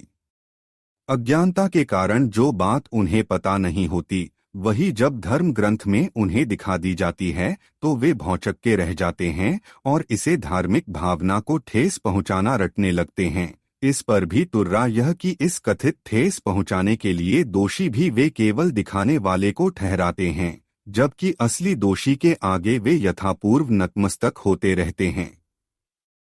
यह यथार्थ हिंदुत्व नहीं है, यह प्रबुद्ध हिंदुत्व नहीं है, यह तो विक्षिप्त हिंदुत्व ही हो सकता है। उन्हें हिंदू धर्म पर खतरा मंडराता हुआ दिखाई देने लगता है। उन्हें लगता है कि वे बातें पढ़कर लोग हिंदू धर्म को छोड़कर ईसाई बन जाएंगे, मुसलमान बन जाएंगे, हिंदू धर्म रसातल में चला जाएगा। क्या हिंदू धर्म इतना ही कच्चा धागा है? क्या उसका कोई ठोस आधार नहीं? क्या लोग केवल इसलिए हिंदू बने हुए हैं कि उन्होंने इस तरह की बातें नहीं पढ़ी हैं, नहीं तो कब के मुसलमान या ईसाई बन गए होते? क्या हिंदू धर्म बालू की भीत पर खड़ा है? क्या चुल्लू भर पानी में ईमान बह जाएगा? क्या अर्थ बदली जैसे बौद्धिक छल, प्रक्षेपवाद जैसी बौद्धिक बेईमानी आदि के बिना हिंदू धर्म के लिए खतरा पैदा हो जाएगा? आखिर यह कथित खतरा है किससे और क्यों है? कुछ वर्ष पूर्व पुरी के शंकराचार्य ने एक पत्रिका को दिए साक्षात्कार में जब कहा था कि छुआछूत शास्त्रों में आदिष्ट है, जब उन्होंने या एक अन्य शंकराचार्य ने कोलकाता विश्वविद्यालय के एक समागम में एक स्त्री द्वारा वेदमंत्र उच्चारण पर यह कहकर आपत्ति की थी कि स्त्री का वेद पढ़ना शास्त्रों के विपरीत है, और जब कांची कामकोटी के शंकराचार्य ने यह कहकर कि शास्त्रों में यज्ञ के लिए गोवध का आदेश मौजूद है, उस बयान पर हस्ताक्षर करने से इनकार कर दिया था जिसे आर्य समाज के नेता स्वामी विद्यानंद सरस्वती लिखकर लाए थे, तो काफी होहल्ला मचाया गया कि यह कह दिया, वह कह दिया। परंतु शंकराचार्य शास्त्रों की दृष्टि से बिल्कुल सही थे। उन्होंने न अर्थ बदले थे, न प्रक्षेपवाद का सहारा लिया था और न ही अन्य किसी प्रकार का बौद्धिक छलकपट किया था, क्योंकि उन्हें न हिंदू धर्म को खतरा महसूस हुआ था और न ही अधार्मिक तरीके से धर्म की तथाकथित सुरक्षा की बात ही उन्हें भाई थी। कई लोग कह देते हैं कि हर ग्रंथ से आपत्तिजनक अंश को निकाल बाहर करना चाहिए, परंतु यह बहुत गलत काम होगा। यह ऐतिहासिक बपौती से छेड़छाड़ होगी और भावी पीढ़ियों से धोखा। हर ग्रंथ उसी रूप में रहना चाहिए जिसमें वह है और उसके वही अर्थ करने चाहिए जो सदियों से उसके लोग करते व मानते चले आ रहे हैं तथा जो बिना खींचातानी के आमतौर पर उसके बनते हैं, भले ही वे कईयों को हजम न होते हों। तभी हम अपने अतीत को भली भांति जान पाएंगे, तभी भावी पीढ़ियां अपने पूर्वजों के सांस्कृतिक जीवन की सही झलक पा सकेंगी। बस उन ग्रंथों के प्रति केवल दृष्टिकोण सही करने की जरूरत है, केवल परिप्रेक्ष्य के बदलने की आवश्यकता है। उन्हें अतीत के अभिलेख समझकर पढ़ा जाए, न कि वर्तमान के लिए अनिवार्यतः, अपरिहार्यतः व सर्वांशतः अनुकरणीय आदर्श ग्रंथ। यदि ऐसा नहीं होगा तो हर बात पर, हर ग्रंथ के संदर्भ में स्थिति विवादास्पद ही बनी रहेगी। अभी पिछले दिनों एक हिंदूवादी संगठन ने गीता को राष्ट्रीय ग्रंथ घोषित करने का प्रस्ताव पेश किया है, परंतु गीता के इस कथन का वह संगठन क्या करेगा जिसमें स्त्रियों, वैश्यों और शूद्रों को पापयोनि, पाप से पैदा होने वाले कहा गया है। मां ही पार्थ व्यपाश्रित्य येपि स्युः पापयोनयः। स्त्रियो वैश्यास तथा शूद्रास्तेपि यान्ति परांगतिम्। गीता 9/32। अर्थात हे अर्जुन, मेरा आश्रय लेने से पापों से उपजे ये लोग स्त्रियां, वैश्य और शूद्र भी परम गति को प्राप्त होते हैं। यहाँ यह बात ध्यान में रखने योग्य है कि कई लोगों ने पहले ही इस श्लोक का अर्थ बदलने के प्रयास आरंभ कर रखे हैं। वे कहते हैं कि श्लोक का अर्थ है, हे अर्जुन, मेरा आश्रय लेने से पापयोनियां, स्त्रियां, वैश्य और शूद्र भी परम गति को प्राप्त होते हैं। हम अपनी ओर से इस प्रयास को चुनौती देने के लिए कोई तर्क प्रस्तुत नहीं करना चाहते। अतः यहाँ हम गीता के प्राचीनतम उपलब्ध भाष्य, शंकर भाष्य को उद्धृत करना चाहते हैं, जिसे हिंदू धर्म के आदरणीय विद्वान आदि शंकर ने 8वीं शताब्दी में लिखा था। वे लिखते हैं, पापयोनयः पापायोनिर्येषाते पापयोनियः पाप जन्मानः केत इत्याह स्त्रियो वैश्यास्तथा शूद्राः। गीता 9/32 पर शंकर भाष्य। अर्थात पापयोनि पापमय है, योनि जन्म जिनका, अर्थात पापी जन्म वाले। वे कौन हैं? इसका उत्तर है स्त्रियां, वैश्य तथा शूद्र। यहाँ आदि शंकराचार्य ने विशेष तौर पर प्रश्न उठाकर कि पाप योनि कौन हैं, बताया है कि स्त्रियां, वैश्य और शूद्र पापयोनि हैं। इसके आलोक में कथित राष्ट्रीय ग्रंथ के पक्षधरों को यदि कोई चुनौती देता है तो उसे कोई कैसे दोष दे सकता है? पाली त्रिपिटक का यदि अवलोकन करें तो हम बुद्ध को यह कहते हुए पाते हैं, एहि पस्सिक आओ, मेरे धर्म की पहले जांच परख कर लो। वे निमंत्रण देते हैं कि इसे स्वीकार करने से पहले जांच पड़ताल करो। सब कुछ सामने पड़ा है, भली भांति परखो। तत्वसंग्रह पंजिका में बुद्ध के मुंह से कहलवाए गए एक श्लोक में कहा गया है, तापाच्छेदाच्च निक्षात सुवर्णमिव पंडिताये परीक्ष्य भिक्षवो ग्राह्यम मद्वचो न तु गौरवात।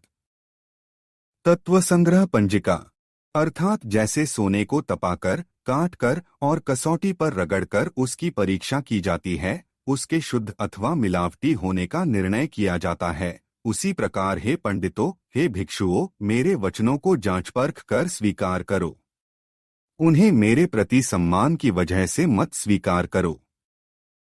इस तरह के वचन किसी कथित हिंदू संगठन, हिंदू नेता, हिंदू धर्माचार्य आदि के मुंह से किसी ग्रंथ से क्यों नहीं कभी निकले।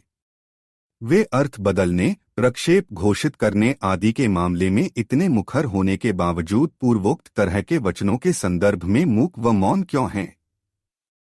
क्या इसलिए कि उन्हें बौद्ध धर्म चट्टान पर और हिंदू धर्म बालू की भीत पर खड़ा प्रतीत होता है? यह आत्मविश्वासहीनता का आलम क्यों? बौद्ध भारतीय जनसंख्या के केवल 0.08% हैं। बुद्ध उन सब चीजों बटा बातों का विरोध करते थे जिन्हें आज ऐसे हिंदू छिपाना चाहते हैं, जिनका या तो परिप्रेक्ष्य सीधा नहीं है या फिर जिनके स्वार्थों की पूर्ति उन स्थलों को छिपाने में ही सुरक्षित है। यदि हिंदू धर्म ग्रंथों और वर्तमान हिंदू धर्म व इसके भविष्य पर एक नजर डालें तो पाएंगे कि अनेक वर्तमान कुरीतियों की जड़ें प्राचीन ग्रंथों में हैं, कि हमारी चिंतन धारा उन्हीं की छाया से ग्रस्त है, कि हमारे सामाजिक व धार्मिक सुधारों के प्रयत्नों के मार्ग में उन्हीं द्वारा अनुकूलित मानसिकता आड़े आ रही है, कि उनमें कई ऐसी धार्मिक व सामाजिक प्रथाएं व उक्तियां हैं जिनकी वजह से आज कई लोग शर्मसार होना अपना कर्तव्य समझते हैं, कि उनमें ऐसी कई बातें हैं कि यदि उनको सामने लाया जाए तो धर्म के धंधेबाज धर्म को खतरे व ठेस की दुहाई देने लगते हैं, क्योंकि धर्म के धंधेबाज आमतौर पर थोड़े बहुत पूजा पाठ और थोड़े बहुत किस्से कहानी को ही धर्म समझते हैं। उतने से ही जब उनका हलवा मंडा बढ़िया चल जाता हो तो उससे ज्यादा कुछ स्वाध्याय कोई क्यों करे, और उससे उन्हें धर्म रक्षा के लिए चंदा व फंड इकट्ठा करने का बहाना भी मिल जाता है। जो धर्म को धंधे के तौर पर नहीं देखते, जिनके लिए हिंदू समाज का उज्ज्वल भविष्य सर्वोपरि है, वे स्पष्ट है धर्म के धंधेबाजों को फूटी आंख भी नहीं सुहाते, क्योंकि उन्हें लगता है कि ये तो हमारे पेट पर लात मारते हैं, लोगों को जागृत करते हैं, उनका दृष्टिकोण वैज्ञानिक बनाते हैं, और उस तरह के जागे हुए लोग फिर न अंधविश्वासी रहते हैं, न हमारी हर बात पर विश्वास करने वाले सहज विश्वासी। हमारा उद्देश्य न किसी के पेट पर लात मारना है, न किसी की दुकानदारी बंद कराना है। हम तो व्यापक हिंदू हितों के मद्देनजर एक विनम्र सेवक की तरह इस विराट समाज के प्रति अपने दायित्व का निर्वहन मात्र कर रहे हैं। कई मित्र यह प्रश्न उठाते हैं कि जिस तरह तुम हिंदू धर्म पर लिखते हो, उसी तरह दूसरे धर्मों पर क्यों नहीं लिखते? यह प्रश्न बहुत बार जिज्ञासावश नहीं उठाया जाता, इसके पीछे एक दूसरी ही मनोवृत्ति काम करती हुई दिखाई दे जाती है।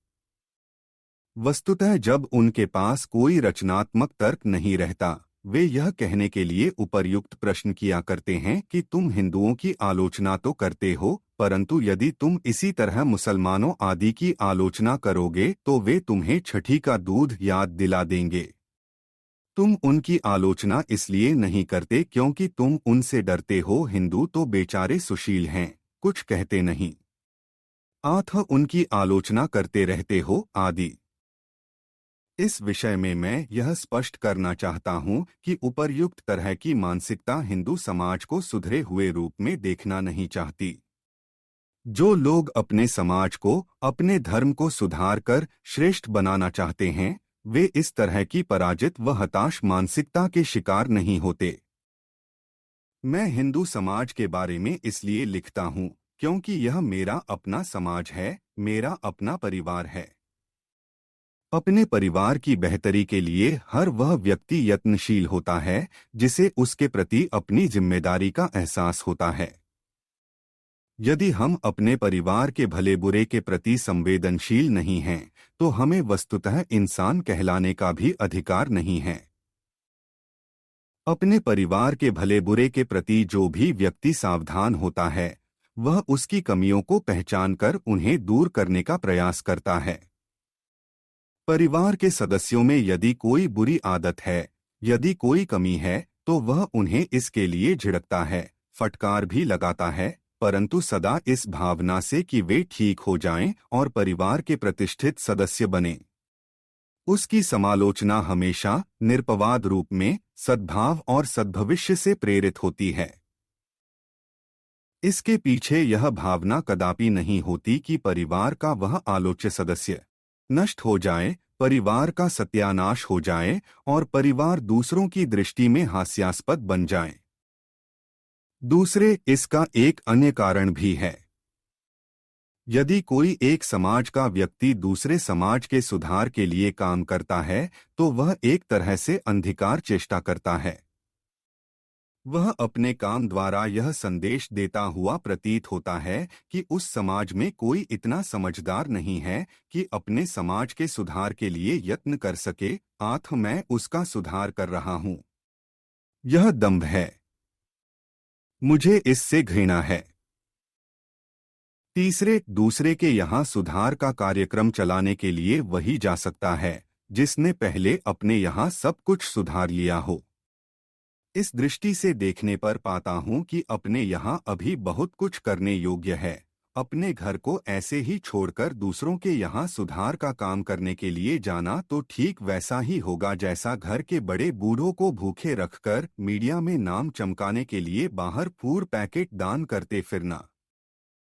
आपका दान करना तभी ठीक कहा जा सकता है जब आप पहले अपने घर के बड़े बूढ़े सदस्यों को भरपेट भोजन करा लें। जब मैं अभी अपने घर को ही नहीं सुधार पाया, जब अभी पहला ही एजेंडा पूरा नहीं हुआ, तो फिर दूसरे समाजों धर्मों के लिए मैं क्या कर सकता हूँ? संकीर्णतावाद बनाम मानवतावाद। कोई कह सकता है कि यह संकीर्णतावाद है। मेरा कहना है कि यदि 80 से 85 करोड़ हिंदुओं की बात करना संकीर्णतावाद है, तो मुझे वह भी स्वीकार है। वैसे मैं नहीं समझता कि उन लोगों की बात करना जो विश्व की जनसंख्या का 7वां, 8वां भाग हो, क्योंकि विश्व की जनसंख्या का हर 7वां या 8वां आदमी हिंदू है, संकीर्णतावाद है। यह तो वस्तुतः मानवतावाद है। मानवता की इतनी बड़ी इकाई की बात करना किसी भी तरह संकीर्णतावाद नहीं हो सकता। मानवतावाद को जब हम व्यवहार में लाते हैं तो हम उतनी मानवता की ही सेवा कर पाते हैं जितनी हमारे प्रत्यक्ष और परोक्ष संपर्क में आती है। हम किसी अमूर्त मानवता की सेवा नहीं कर सकते। संकीर्णतावाद तब होता है जब हम मानवता के एक अंश को अनुचित महत्व देते हैं और शेष के प्रति पूर्वाग्रहग्रस्त हो जाते हैं। परंतु समाज सुधार के लिए एक अंश तक अपने को सीमित करने का अर्थ न तो किसी को अनुचित महत्व देना है और न किसी दूसरे के प्रति पूर्वाग्रहग्रस्त होना है। यह तो इतना ही है कि क्योंकि एक समय में सबके संदर्भ में सक्रिय हो पाना असंभव है, श्रम विभाजन कर लें। श्रम विभाजन ऐसी वास्तविकता है जिससे हम चाह कर भी पीछा नहीं छुड़ा सकते। हाँ, यह तब दोषपूर्ण व्यवस्था का रूप धारण करता है जब श्रम के विभाजन के साथ साथ श्रमिक का भी विभाजन किया जाने लगे और उस श्रम से लाभान्वित होने वाले का भी, तथा वह भी अन्यायपूर्ण व अतर्कसंगत ढंग से। हम न तो यह कहते हैं कि दूसरे समाज धर्म हमसे घटिया हैं, न यह कि उन्हें हमारे वर्चस्व को स्वीकार करना ही होगा। इसी तरह हम यह भी नहीं कहते कि उन समाजों के समाज सुधारक हमसे हीन हैं या वे हमारे समाज सुधारकों से अवश्य प्रेरणा ग्रहण करें। संकीर्णतावाद का दोषारोपण करना सरासर अन्याय है। दूसरे समाजों में यदि कोई बुराई है तो उसका हल उस समाज के हितैषी खोजेंगे। जो बीमार है उसे दवाई खानी ही होगी। अब यदि वह कड़वी है और कोई रोगी इसी आधार पर यदि डॉक्टर से यह कहे कि तुम मुझे तो यह खिला रहे हो, को खिलाकर दिखाओ, तुम उसे नहीं खिलाओगे क्योंकि तुम उससे डरते हो, तो उसके इस प्रलाप की ओर क्या कोई ध्यान देगा? डॉक्टर तो क्या, उस रोगी के अपने परिजन भी इस कुतर्क के लिए उसे फटकार ही डालेंगे। यदि कोई मित्र इस रोगी की तरह सोचता हो तो उसे इस तरह की बातें करने और हिंदू समाज के हितचिंतक होने का ढोंग रचने के बजाय उस तरह का प्रयास करना चाहिए जिससे उसका अपना परिप्रेक्ष्य दुरुस्त हो सके। हिंदू समाज को हर हिंदू की जरूरत है, परंतु स्वस्थ मानसिकता वाला हिंदू ही इसके किसी काम आ सकता है। जिसकी अपनी मानसिकता अस्वस्थ हो वह तो इसके स्वास्थ्य के लिए भी खतरा ही बढ़ा सकता है। जो लोग यह प्रश्न उठाते हैं कि तुम दूसरे समाजों के बारे में उस तरह क्यों नहीं लिखते जैसे हिंदू समाज के बारे में लिखते हो, वे वस्तुतः न तो यह चाहते हैं कि हिंदू समाज का सुधार हो और न यह चाहते हैं कि दूसरे समाज सुधरें। वे केवल यथास्थितिवाद चाहते हैं ताकि उनके निहित स्वार्थों की निर्बाध पूर्ति होती रहे। ये वे लोग हैं जो दूसरे समाजों की जिन बातों के लिए निंदा करते नहीं अघाते, उन्हीं बातों को हिंदू समाज में देखकर भी अनदेखा करने में सिद्धहस्त हैं। हिंदुओं की कमजोरियों पर पर्दा डालकर दूसरों की निंदा करने की यह विकृत मनोवृत्ति वस्तुतः हिंदू समाज को आत्मतुष्ट बनाती है और दूसरों को चिढ़ाती है। इससे न हिंदुओं का भला होता है न दूसरों का।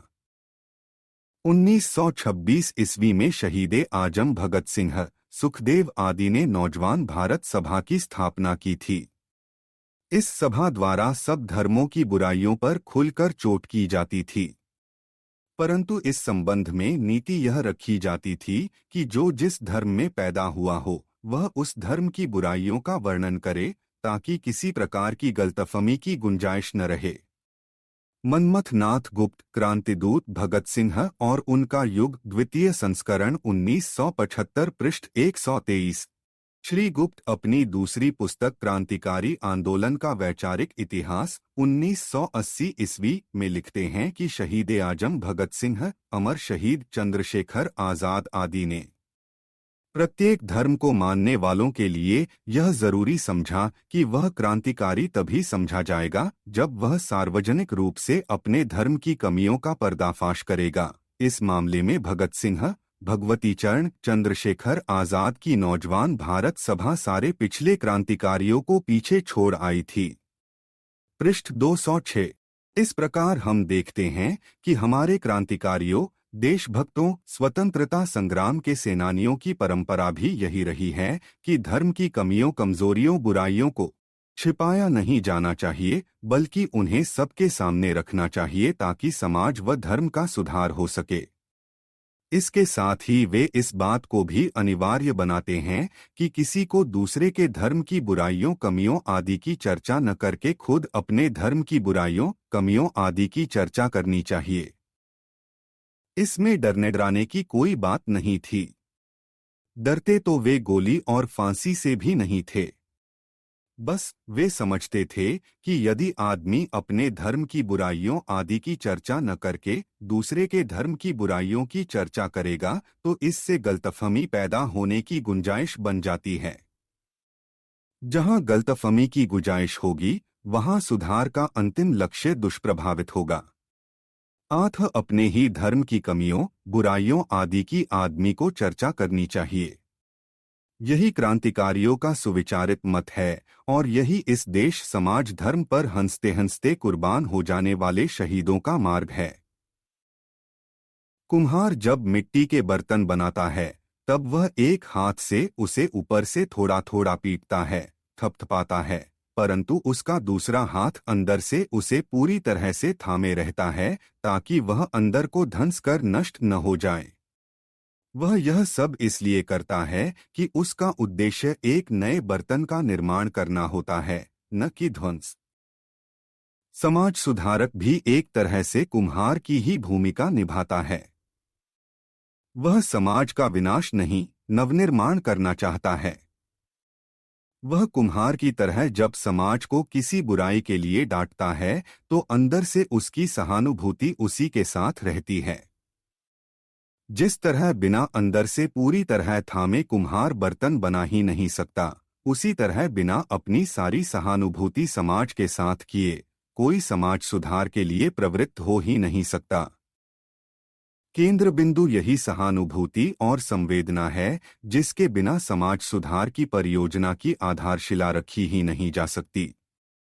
इसके बिना जब कोई आलोचना करता है तो वह मिट्टी के उस गीले बर्तन को अंदर से थामे बिना ही बाहर से पीटने लगता है। आलोचना और समालोचना में यही अंतर है। मैं जब हिंदू समाज की समालोचना करता हूं तो वह परिवार के प्रति उत्तरदायित्व समझने वाले एक सदस्य के नाते ही की जाती है, क्योंकि मेरी सारी सहानुभूति इसके साथ होती है, क्योंकि मैं इसमें जन्मा, इसमें पला और यही मेरे इर्द गिर्द है। इसीलिए मैं इसकी कमियों से भी परिचित हूँ और इसीलिए उन्हें दूर करने की मन में तीव्र इच्छा भी जागृत होती है। मैं जिस समाज का अभिन्न अंग नहीं हूँ, उसके साथ मेरी सहानुभूति औपचारिक ज्यादा होगी, स्वाभाविक कम। यह मानवीय मनोविज्ञान की विवशता है। अपने समाज की बेहतरी के लिए जैसा जज्बा पैदा होना स्वाभाविक है, वैसा दूसरे समाज के संदर्भ में कम ही पैदा हो पाता है। इसीलिए दुनिया में शायद एक भी समाज सुधारक ऐसा नहीं मिलेगा जिसने किसी दूसरे समाज के सुधार के लिए कभी बीड़ा उठाया हो, ऐसा एक भी स्वतंत्रता सेनानी नहीं मिलेगा जो किसी दूसरे देश को स्वतंत्र कराने के लिए फांसी पर चढ़ा हो। स्वाभाविक सहानुभूति जिस दूसरे समाज के प्रति पैदा नहीं होती, उसकी बेहतरी के लिए आप भली भांति काम भी नहीं कर सकते। इसीलिए मैं दूसरे समाजों के बारे में नहीं लिखता हूँ। मैं उसी समाज के बारे में लिखता हूँ और लिख सकता हूँ जो मेरा है, जिसके साथ मेरी सारी सहानुभूति है और जिसके भविष्य से मेरा भविष्य पृथक नहीं किया जा सकता। हिंदू समाज को अपने धर्म और धर्मग्रंथों की स्वयं सुध लेनी होगी। हर हिंदू को चाहिए कि वह अपने धर्मग्रंथों का स्वाध्याय करे। हमारे धर्म की छोटी से छोटी बात भी मूल रूप में संस्कृत में निबद्ध है। हर हिंदू के लिए संस्कृत का ज्ञान अनिवार्य है। वह हिंदू ही क्या जिसे थोड़ी बहुत संस्कृत भी न आती हो। आज वैसे हिंदी में बहुत से ग्रंथों का अनुवाद उपलब्ध है। इस पुस्तक के प्रकाशक ने चारों वेद हिंदी में अनुदित रूप में प्रकाशित किए हैं।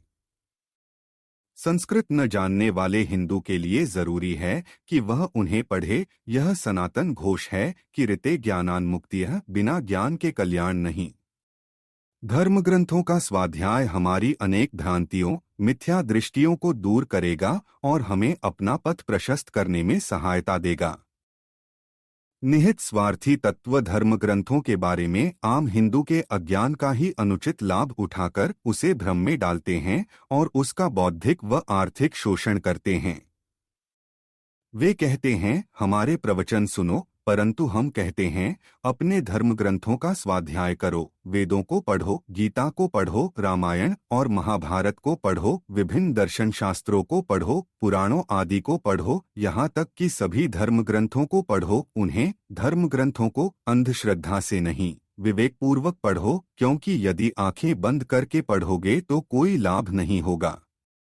इसीलिए कहा गया है शास्त्राण्यधीत्यापि भवन्ति मूर्खाः, अर्थात शास्त्र पढ़कर भी आदमी मूर्ख का मूर्ख रह जाता है। यस्य नास्ति स्वयं प्रज्ञा शास्त्रं तस्य करोति किं, लोचनाभ्यां विहीनस्य दर्पणः किं करिष्यति। अर्थात जिसके पास अपनी बुद्धि, प्रज्ञा, विवेक नहीं है, शास्त्र उसका क्या भला करेगा। जिसके पास आंखें नहीं हैं, दर्पण से उसे क्या लाभ प्राप्त हो सकता है।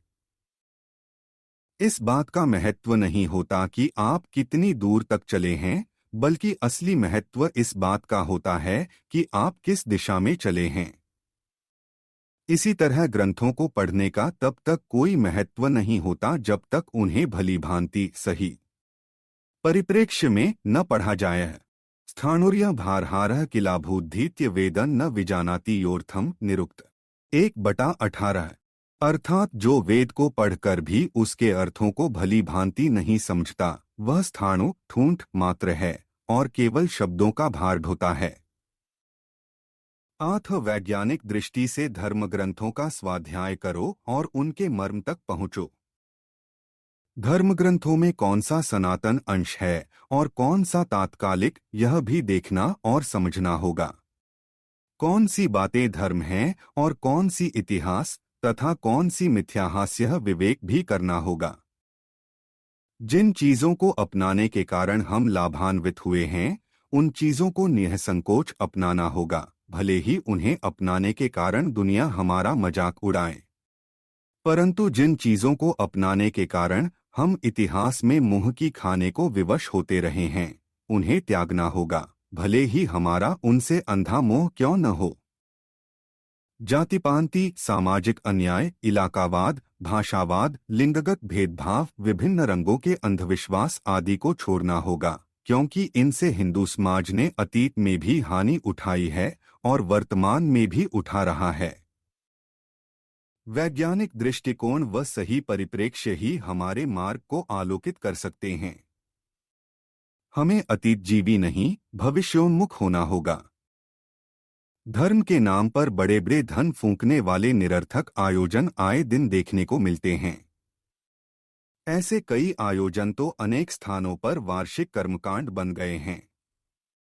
इनसे न धर्म को कोई लाभ पहुंचता है, न समाज को डोट। इनके स्थान पर उस अकूत धनराशि को धर्म ग्रंथों के प्रकाशन और कम मूल्य पर उनके वितरण पर खर्च किया जाए तो हिंदू धर्म और हिंदू समाज को पर्याप्त लाभ हो सकता है। आज बहुत से ऐसे ग्रंथ हैं जो सदियों से पांडुलिपि के रूप में मठों, पुस्तकालयों आदि में बंद पड़े हैं। ऐसे भी ग्रंथ हैं जो दशकों पूर्व कभी छपे थे, परंतु बाद में अप्राप्य हो गए। इसी तरह ऐसे भी अनेक ग्रंथ हैं जिनके हिंदी आदि अन्य भाषाओं में अनुवाद अभी तक हुए ही नहीं हैं। ऐसे ग्रंथ भी कम नहीं हैं जो तिब्बती भाषा में अनुदित रूप में तो उपलब्ध हैं, परंतु जिनके मूल संस्कृत ग्रंथ लुप्त हो चुके हैं। ऐसे तिब्बती ग्रंथों के भी हिंदी में अनुवाद होने चाहिए। इस तरह बहुत सा प्राचीन हिंदू साहित्य है जो आर्थिक कमी और हमारी आपराधिक उपेक्षा के कारण न आम आदमी तक पहुंचा है, न विद्वानों तक।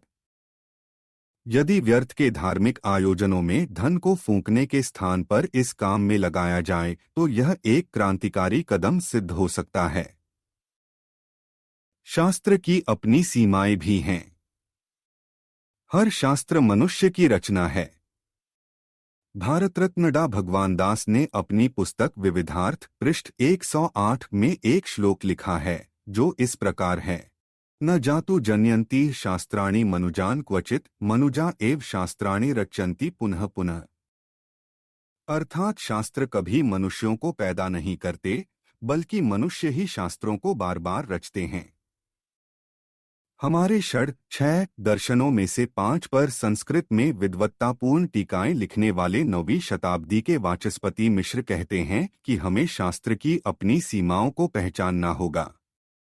100 शास्त्र इकट्ठे होकर भी घट घड़े को पट वस्त्र नहीं बना सकते, न ही श्रुतिना शतम्पि घटन पटेतुमिष्टे भामति। प्रसिद्ध न्यायिक भासर्वज्ञ 9वीं शताब्दी ने न्यायभूषण नामक अपने ग्रंथ में लिखा है कि यदि कोई ऋषि किसी शास्त्र में कोई ऐसा सूत्र लिख देता है जिसमें किसी पदार्थ की बाबत ऐसी बातें हों जो वास्तव में उसमें हैं ही नहीं, तो इसका मतलब यह नहीं है कि वह पदार्थ उस ऋषिमुनिया शास्त्रकार के भय से अपना स्वरूप बदल लेगा।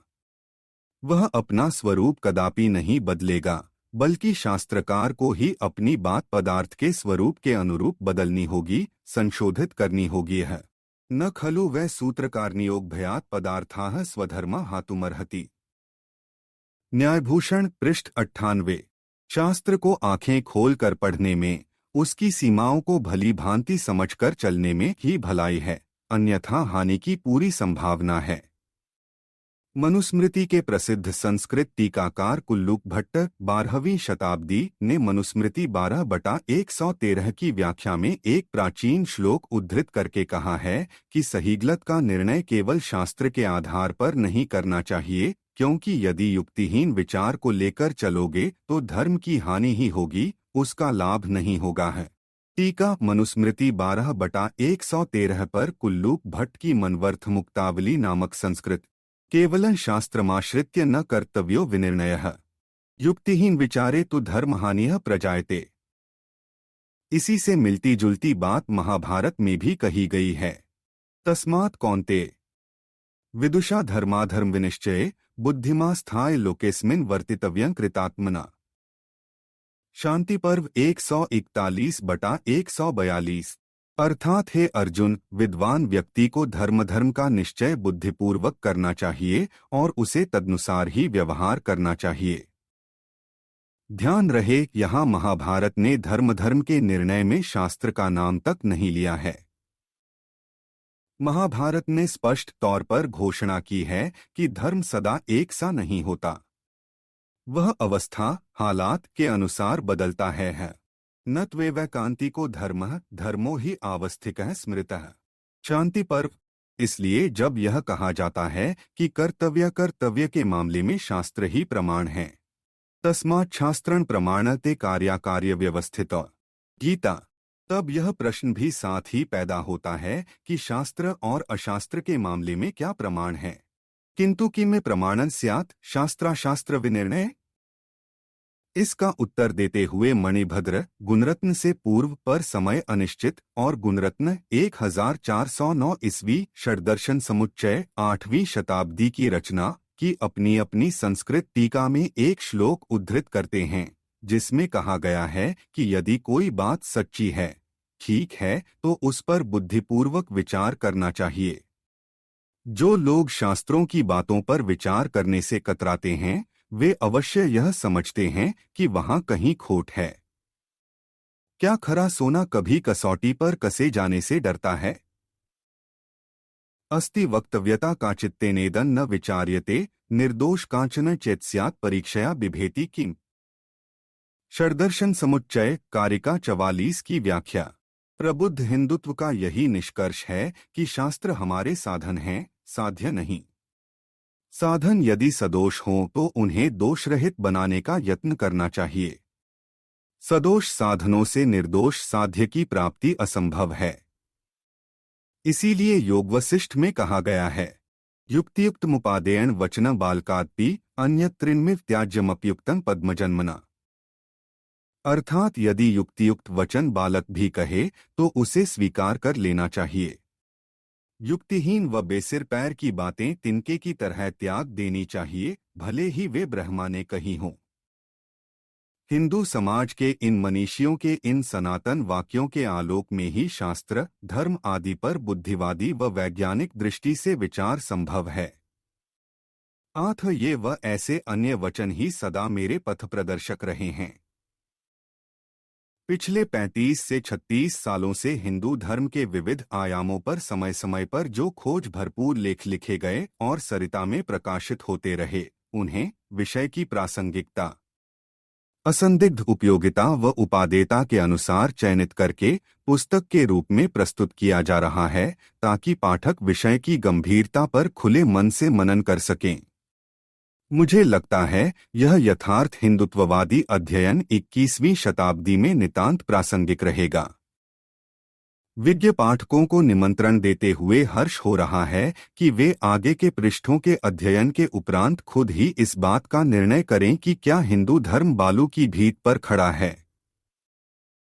यहाँ बाबूजी तत्वलीन विश्वनाथ जी, सरिता व दिल्ली प्रेस पत्रिका समूह के संस्थापक एवं संपादक का स्मरण हो आना नितांत स्वाभाविक है, क्योंकि यथार्थ व प्रबुद्ध हिंदुत्व के उस पुरोधा ने ये सब लेख न केवल सरिता में प्रकाशित किए, बल्कि अनेक लेख लिखने के लिए उन्होंने समय समय पर मुझे प्रेरित भी किया था।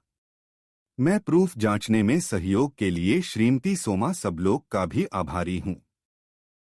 इसके अतिरिक्त मैं मानव अज्ञात बेटा अंजू पुत्रवधू और अभिनव शर्मा बेटा का भी आभारी हूँ तथा अपनी प्रिय व नन्ही पोतियों प्रियंका व स्नेहा के प्रति भी अपना स्नेह अंकित करना चाहता हूँ।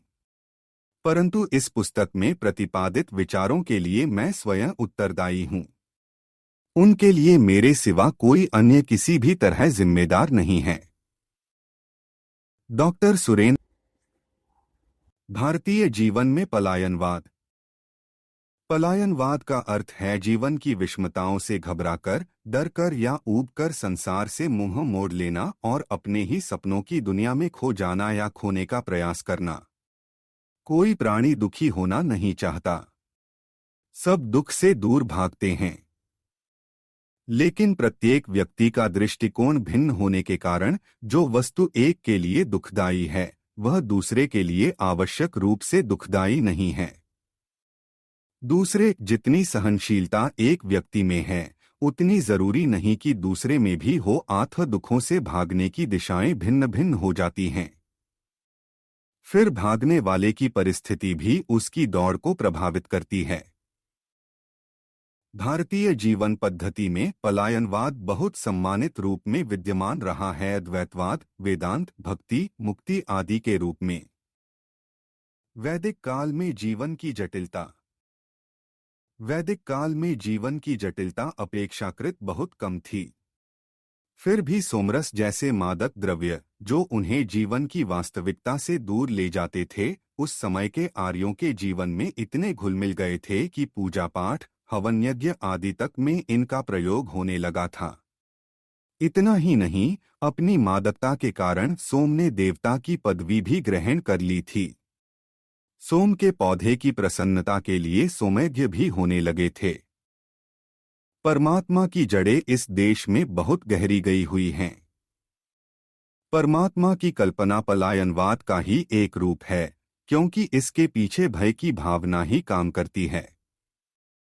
बर्ट्रैंड रसेल ने अपनी प्रसिद्ध पुस्तक मैं ईसाई क्यों नहीं हूं में धर्म के विषय में जो शब्द कहे हैं, वे परमात्मा की कल्पना पर भी अक्षरशः सत्य उतरते हैं। उन्होंने लिखा है, मैं समझता हूं कि धर्म का प्रथम और प्रमुख आधार भय है। इसमें कुछ तो अज्ञात भय काम करता है और कुछ यह भावना कि हमारे पास बड़े भाई जैसा एक सहायक हो जो हर मुसीबत में हमारी सहायता करे। सारे प्रपंच का आधार भय है। परमात्मा के नामस्मरण में समय बिताना और उसी की कल्पना में संसार की अनुभूति से इनकार करना धर्म और परमात्मा के सिद्धांत का वास्तविक मनोवैज्ञानिक आधार है। गीता का कर्मवाद। गीता में कर्म का नाम बार बार आया है। जीवन के प्रति किसी को प्रेरित करने के लिए जब उपदेश दिया जाता है तो प्रायः गीता उद्धृत की जाती है। पर गीता का तथाकथित कर्म ब्रह्मार्पण, कर्तव्य व कर्म का दायित्व भगवान पर डाल दो में समाप्त हो जाता है। गीता का स्पष्ट उद्घोष है कि ब्रह्मा रूपी अग्नि में ब्रह्मरूप आहुति ब्रह्मा के लिए ब्रह्मा के द्वारा दी जाती है और वह ब्रह्मा को पहुंच जाती है। गीता 4/24। तात्पर्य यह है कि सब प्राणियों में ब्रह्मा है जो सब कुछ करता है। जीवात्मा कूटस्थ अर्थात तट पर बैठकर देखने वाला है। उसका संसार से, उसके क्रियाकलाप से कोई संबंध नहीं है। तभी तो संसार से निर्लिप्त रहने के लिए कहा गया है। पद्मपत्रमिवाम्भसा, अर्थात जैसे कमल का पत्र पानी में निर्लिप्त रहता है। कोई काम कर लो और लग जाओ अपने निर्लिप्त होने का राग अलापने, मढ़ दो सब काम ब्रह्मा के माथे। इससे स्पष्ट है कि गीता का दर्शन उत्तरदायित्व को दूसरे पर डालना है। अब भक्ति को लीजिए। किसी देवी पार्वती, दुर्गा, सीता, राधा आदि के कल्पित रूप में खो जाना या किसी देव रूपवान पुरुष राम, कृष्ण, विष्णु आदि के लुभावने रूप में अपने को भूल जाना, यही तो भक्ति है। यह खो जाना ही दुनिया से भागना, यथार्थ से मुंह मोड़ना है। पतंजलि का योग। पतंजलि का योग, जिसे राजयोग कहा जाता है, दुनिया के एहसास से इनकार की कोशिश है। प्राणायाम और समाधि का विधान क्या है? आंतरिक उपकरणों द्वारा दुनिया की सुध-बुध भुलाना। योगी लोग दुनिया से भागकर वनों, पर्वतों में पहुंचकर दुनियावी एहसास भुलाने के लिए समाधि का प्रयोग करते थे। न्यायदर्शन की आदर्श स्थिति मनुष्य का सब प्रकार से निष्क्रिय होना ही है। सांख्य दर्शन का कहना है कि पुरुष, आत्मा, अकर्ता, साक्षी और निर्विकार है। संसार और उसके सब कामकाज प्रकृति रूपी नटी के खेल हैं। जब प्रकृति को पता चलता है कि उसे पुरुष, आत्मा ने देख लिया है, तो वह पुरुष के सामने से सदा के लिए अपना ताना बाना हटा लेती है। तात्पर्य यह है कि जो कुछ हम करते हैं वह हम नहीं करते, बल्कि प्रकृति करती है। हम तो अकर्ता हैं। यह दुनिया से भागने और अपने उत्तरदायित्व को दूसरों पर थोपने का स्पष्ट उपदेश है। भारत का मुख्य दर्शन भारत का मुख्य दर्शन अद्वैत वेदांत है। इसके बहुत गुण गाए गए हैं और गाए जा रहे हैं। इसका लक्ष्य भी वही है जो दूसरे भारतीय दर्शन शास्त्रों का है। यह दर्शन अनुत्तरदायित्व की भावना को पुष्ट कर मनुष्य को उन्मत्त बना देता है, जिसे शास्त्रीय परिभाषा में जीवन मुक्त कहा जाता है। इस दर्शन के मुख्य सिद्धांत हैं जगन मिथ्या, ब्रह्मा सत्यम, अर्थात यह संसार मिथ्या है और ब्रह्मा ही सत्य है। यह दृश्यमान जगत बुद्धि का भ्रम है। जैसे कोई व्यक्ति भ्रमवश शुकता सीपी को चांदी समझने लगे, वैसे ही बौद्धिक भ्रमवश यह दृश्यमान जगत आभासित हो रहा है। तत्वमसि छांदोग्योपनिषद, अर्थात तुम जो कुछ हो असल में वह कुछ नहीं हो, असल में तुम तत् ब्रह्मा हो, संसार है ही नहीं। हम नहीं, प्रत्युत एक कल्पित वस्तु ब्रह्मा हैं। तांत्रिक, वाममार्गी, सिद्ध आदि दुनिया के झमेलों को त्याग कर सुरासुंदरी के चक्कर में संसार से पलायन करते थे। बुद्ध धर्म तो प्रत्यक्षतः था ही पलायनवादी। दुनिया की विषमताओं से घबराकर क्या गौतम वनों में नहीं भागे? उनका धर्म, उनकी शिक्षा भी दुनिया से मुंह मोड़ने की है। इच्छा का त्याग करो। यहाँ की कोटि कोटि जनता की श्रद्धा के पात्र ऋषिमुनि भी तो सक्रिय जीवन से भागकर वनों और पर्वतों में छिपकर रहा करते थे।